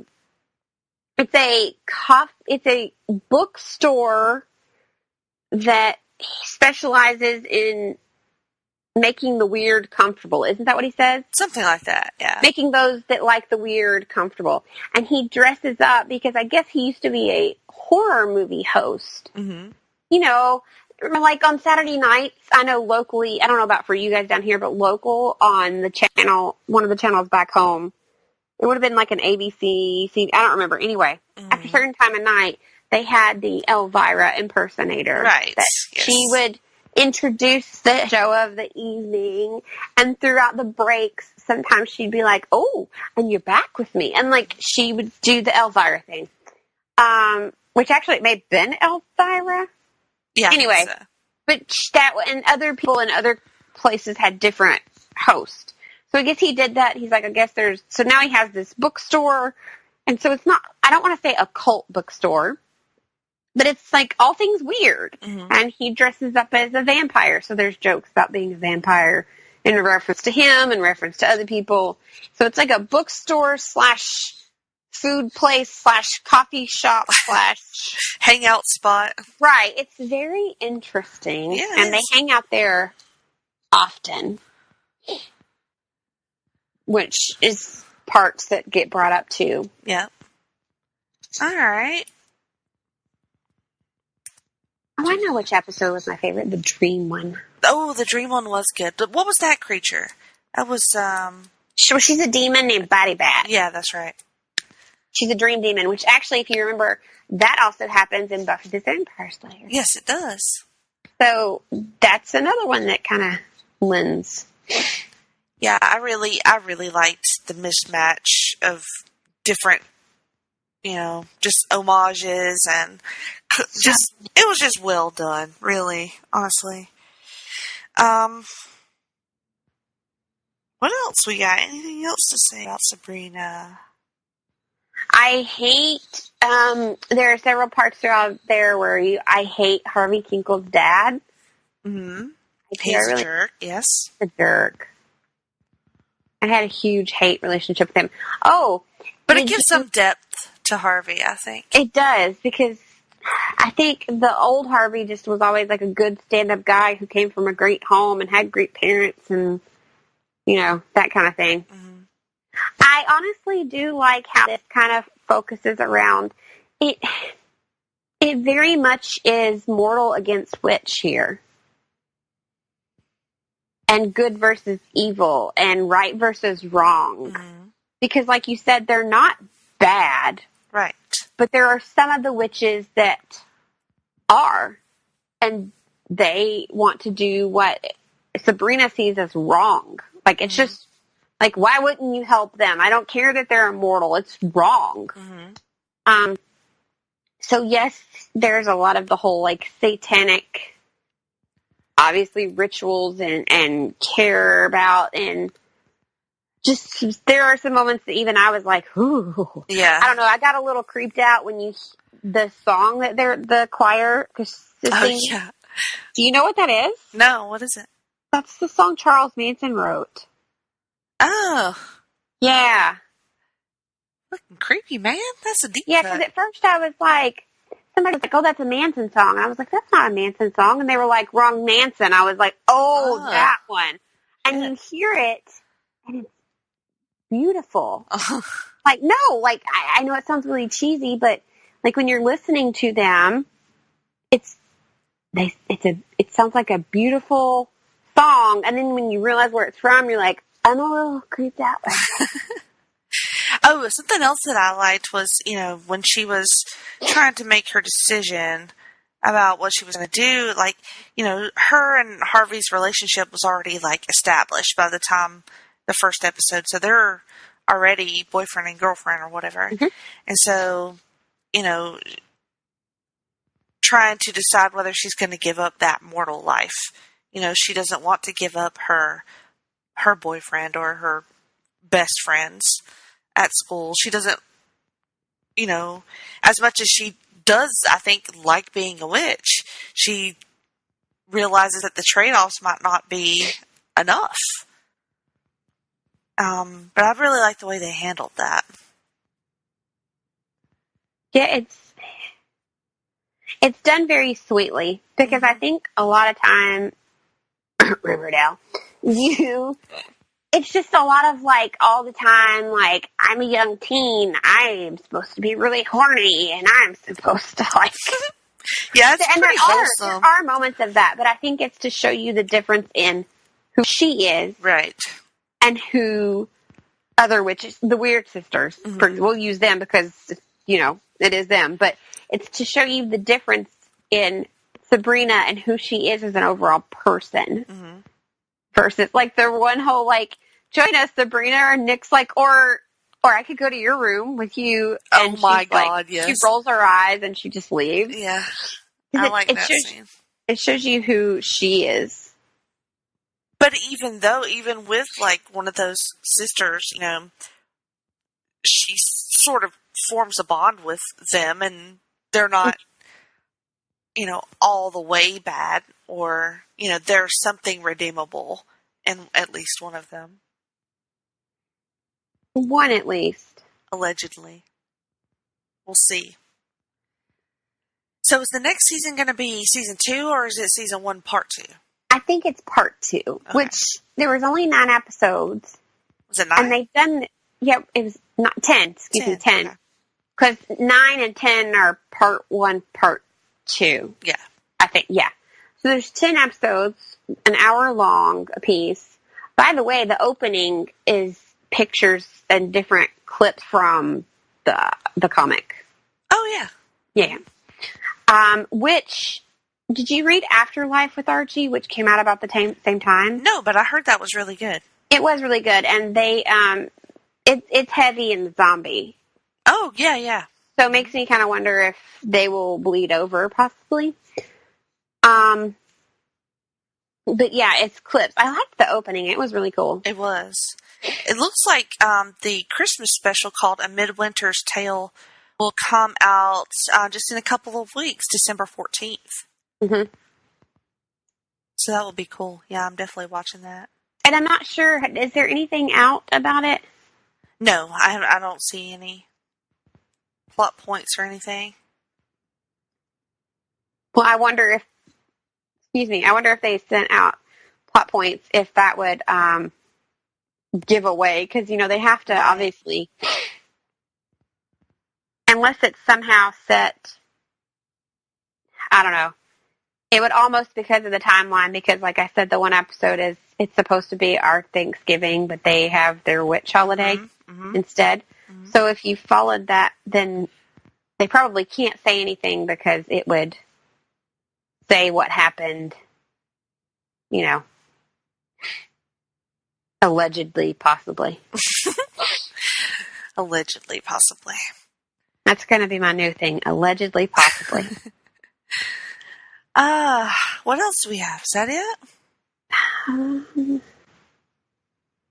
Overall, like rating or grade or recommendation. I would say if you are easily bothered or offended by things of the occult, It's not for you. or of the satanic, I completely understand where people would be like, that's very, like my mother being like, that's very sacrilegious. Well, yes, it is, Mother. They worship the devil. But if if you look at it from their point of view, it's very religious. Not it is kind of like you said.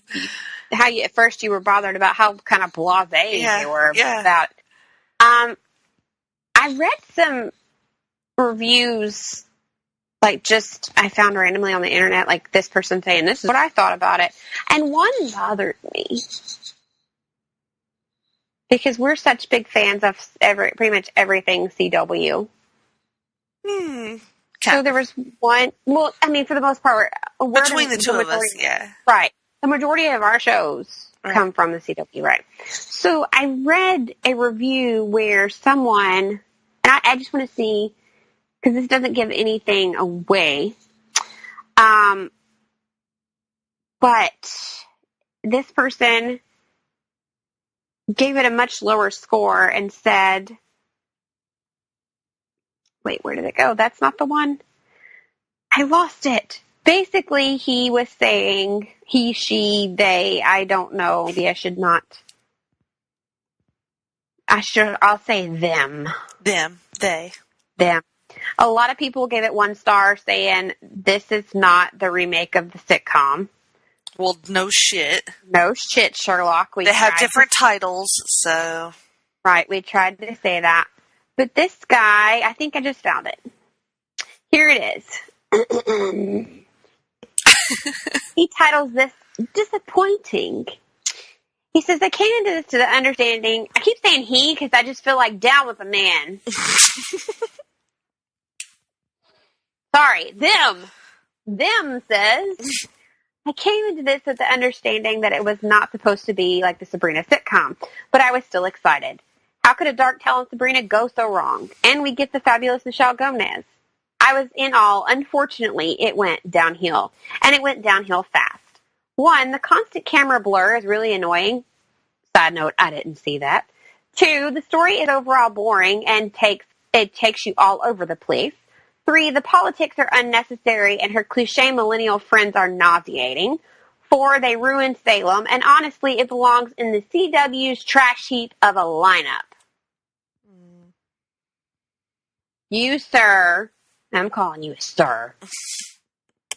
Madam and or sirs are wrong.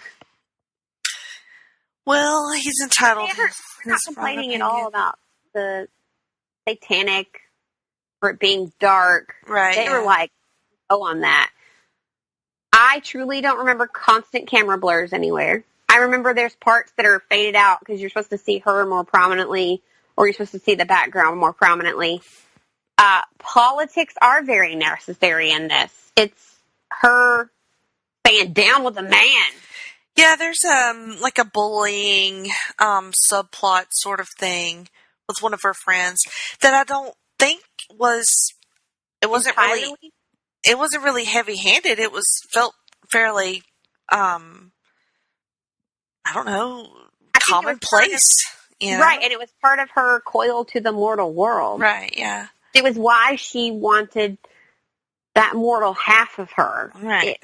It was, you needed that as part of the storyline. And I'm the first one that if it were cliche millennial would have said something, and I did not feel that it was.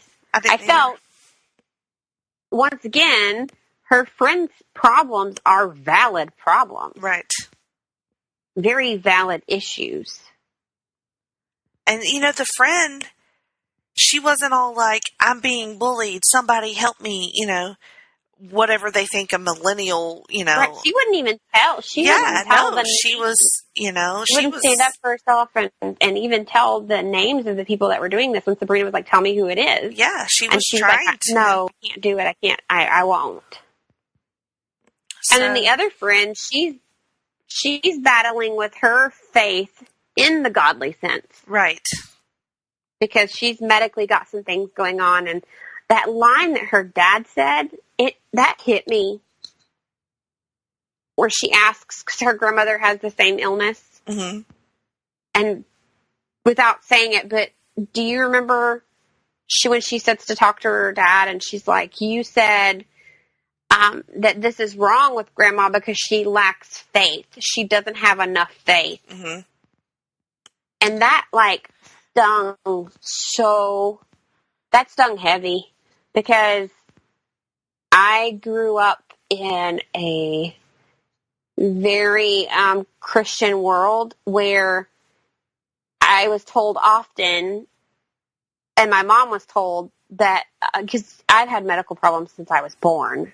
I was born with muscles that weren't developed in the top of my stomach, and so my food didn't go up and it didn't go down. Mm-hmm. And we had people in our community that told my mom it was because she had done something wrong, or because I, as a child, didn't have the faith in God that I needed to have. So that was like, ooh, wow. Ooh. Oh, that was real. So I think her problems don't have anything to do with being millennials. They are legitimate issues. Right. You live in a house with a family of full, complete faith in God, and there's something medically wrong with you, and you've heard your family say, well, that happened to the other one because she didn't have faith. And then the other one, she is living with a single dad who lives on a farm, which that's a struggle in itself that I get, that is struggling with her identity. Mm-hmm. Those are when you're a teenager, you're always struggling with your identity. For real. So those, the reason that was the only review I wanted to read, because I felt like this person, I guess everybody's entitled to their own opinion, but for once it wasn't reviews that we've mentioned earlier where people were saying it's very satanic, it's very dark, it's very sacrilegious. This is somebody just nitpicking, and honestly, they really didn't want to like it, but couldn't say that it had anything to do with it being dark. Well, do you have any criticism? I mean, is there something that didn't work for you?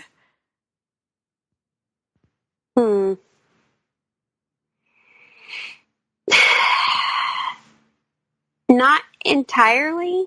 Mm-hmm. I don't know. I guess the satanic part could have been toned down a little, but then if you do that, what kind of storyline would you have? Right. What didn't work for me, I guess it plays into the story, but because it's common in our religions, there are those crazy people. Zelda punishing herself. Mm-hmm. Yep. Physically punishing herself, mm-hmm. which is a thing. It's even talked about in the Dan Brown books, mm-hmm. if you remember. Yep.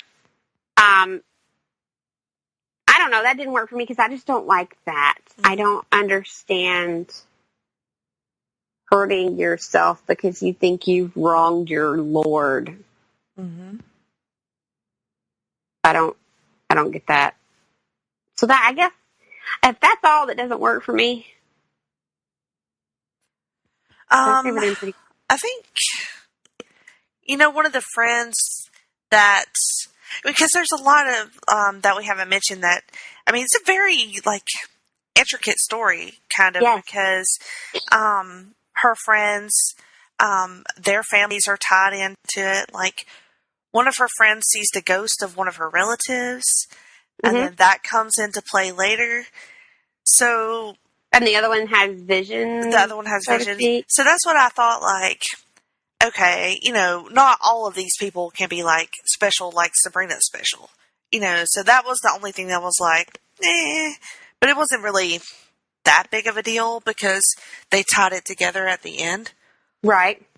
But I think that was more of, when they started getting into the background, it was, everybody played a part, going all the way back to Pilgrims and Indians. Mm-hmm. I think it was trying to show each family and their line and how they're still similar in a lot of ways. Mm-hmm. But it also kind of takes the sort of the stakes away from Sabrina. If she knew that her friends had these abilities, then does that make it easier to let go of the mortal world. You know, I don't know. Is there Right. I don't know if there's something there or not. But she eventually, you know, tells them about her. So that's good. I'm glad they didn't try to keep it a secret the whole Or do the whole thing where she tried and then was like, never mind, I take it back. Right. Yeah, she Which we'll see what that is about.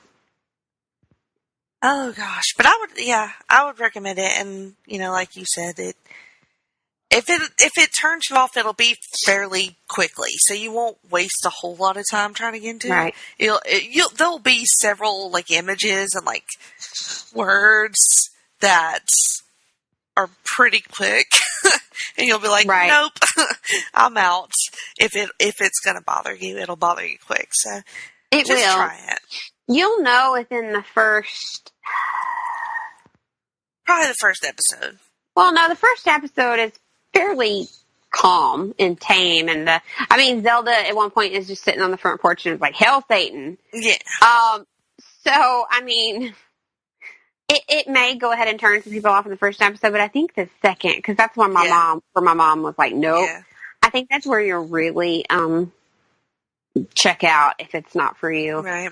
I agree. Overall, though, Tomato Meter from Rotten Tomatoes gave it a 90. That's pretty good. Audience score of 80. That's fair. Yeah, I think that's fair. And I say, okay, so Geek and how many thumbs, Jenny? How many Geek and Sassy thumbs? Thumbs, huh? We're gonna talk Well, about we thumbs started again? this, so it's gotta. I give it 2 thumbs up. 2 thumbs up for me as well. So that's a total of 4.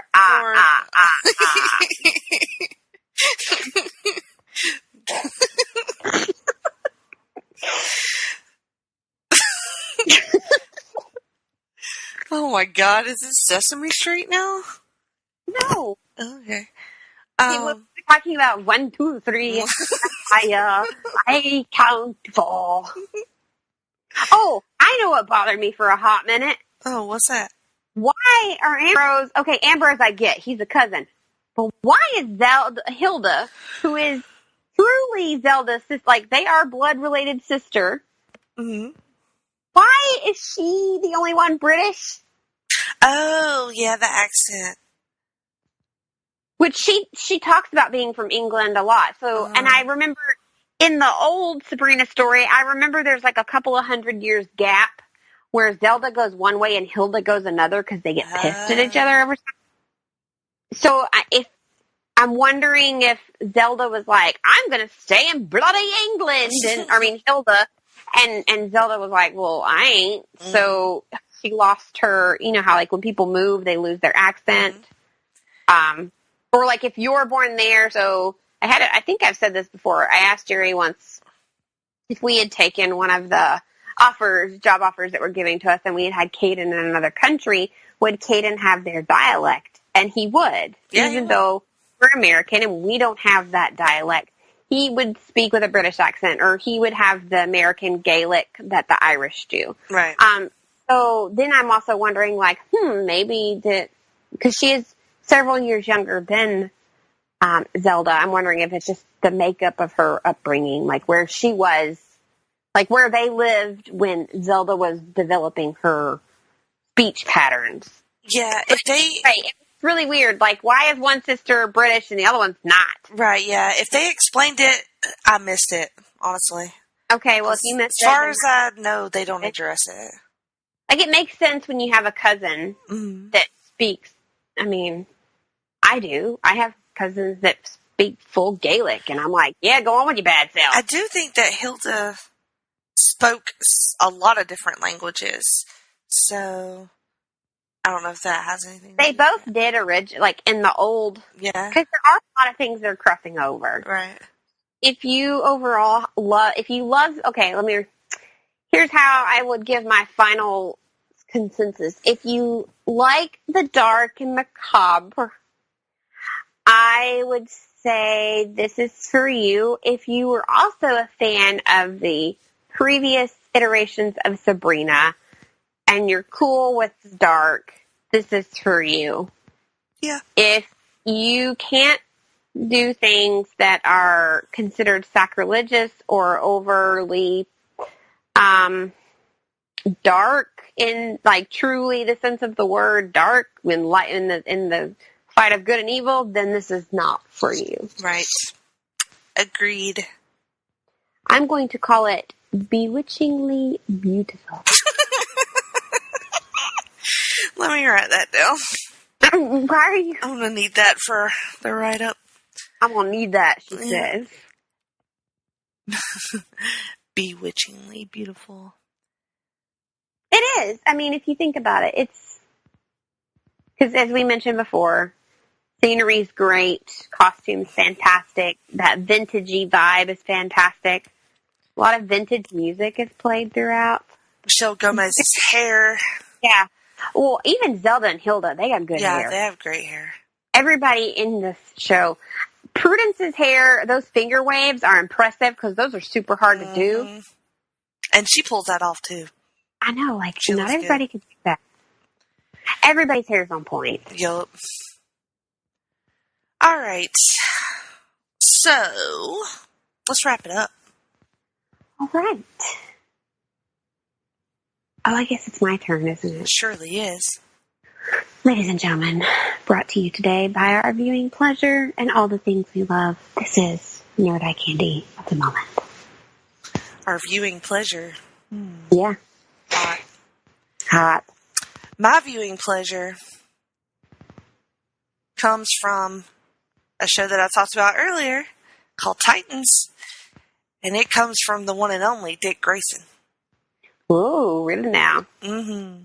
This is Brenton Thwaites, I think is how you say his last name. And, yeah, he's a real good... familiar. He's a real good Dick Grayson. It's funny. No puns? Yeah, it's funny because he plays a detective in the show, and he looks like super young. So he's a dick named Dick. Yeah, but he looks like super young, and How old is he? He was born in 1989. Okay. So I don't know. It's just one of those things. Like, are you really a police detective? Because you look like you're about 15, right? But yeah, he was in Pirates of the Caribbean. Mm-hmm. He was in The Giver. Yes. Oh, yes. But he's great. Like, he does brooding really, really well, which I think is very important. You have to be able to brood very well. You do. And I know, I think that in the show, he's a lot more like Bruce, which we haven't met Bruce yet, but, from what I know of Bruce, he's a lot more like Bruce than he intends to be, I think. But, yeah, he's got them dark eyes, too. He looks like somebody I would pick. He kind of does, doesn't he? He does. See, I'm interested to see where you go, because I encouraged you to get out of your comfort zone last time. So we'll see. I try, but sometimes things just don't happen. Mm-hmm. And I don't know how much it happened. Because also after a show I mentioned earlier, the beautiful Agent OA. Uh-huh. Real name is Zico Zakai. Zico? Zico. Z-E-E-K-O. Zico Zakai. He got that chiseled, dimple. Oh, yeah. And no, for that's some reason, different. Yeah. He's got I don't know, he's still tall. Yeah, but it's still tall, dark hair, same build. But when he's in that, FBI, authoritative, mm-hmm. and then, you find out about his past, and you're all like, oh, just have to pet you and tell you it's okay and that you're pretty. He is pretty. He is pretty. Good choice. Thank you. Damn, I'll have to start watching that show. Apparently, he was on that show Valor that I tried on. Oh, yeah. I don't remember him, to be honest. That sounds really bad. But remember, I was so super excited about that show mm-hmm. because it was a unit of helicopter pirates. I want to be a helicopter pirate. Hey, that sounds cool. new job goal. But it was helicopter pilots, and they use Black Hawks a lot. So I was originally excited for that show, and then it went Yeah, it did. Real fast. I'm writing helicopter pirates in my Helicopter, bewitchingly beautiful helicopter pirate. That's what it says. Oh, and, just fun fact. I've been using, I use the old-fashioned notebook and pen to, write notes about our episodes. And I've had this notebook since... I've had a notebook since we've started. I've got since episode 7. But I'm going to be honest in saying that I think, the last handful, maybe more episodes, I've not written it down. Yeah, actually, I have a couple of those, too, where I don't have hardly any notes, but I have other shows in here, too, but... so I filled up this notebook, so I officially have to go get Geek and Sassy notebook number 2. See, I'm like Russell Sellers. I may be a planner in my everyday life, but on my Geek and Sassy life, I'm better when I wing it. Yes. That is how we work. I mean, because we tried the organization thing. We tried, Russell, we tried. We did. And it just felt... I felt like we were on a news report. Yeah. So, yeah. Since you won't let me talk in my NPR voice, there's no way that needs to be happening. Hey, I didn't say you couldn't. You laughed the whole time. I can mute. I muted myself through pretty much this whole episode because I was coughing. Speaking of Russell Sellers, I want to point y'all to a couple of episodes of his show. It is called Post Crisis Management. He had his 3rd episode of that one drop recently. Hooray. And what else is going on the pop feed? The Hard Traveling Fanboys, of course, they just did a countdown of Stan Lee's. I think they did top 5 Stan Lee creations. Yeah, we didn't mention that. Yep. So that was a good one. What else is on the pop feed that I've listened to?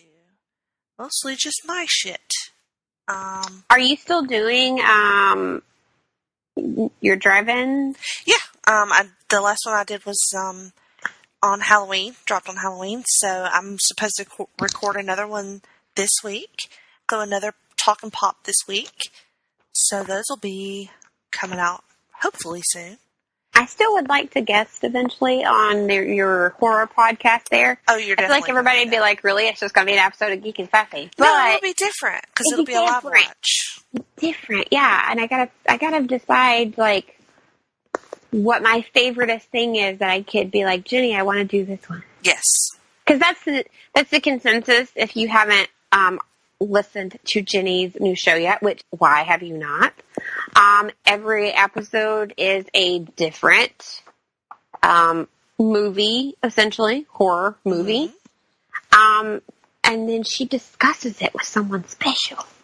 I like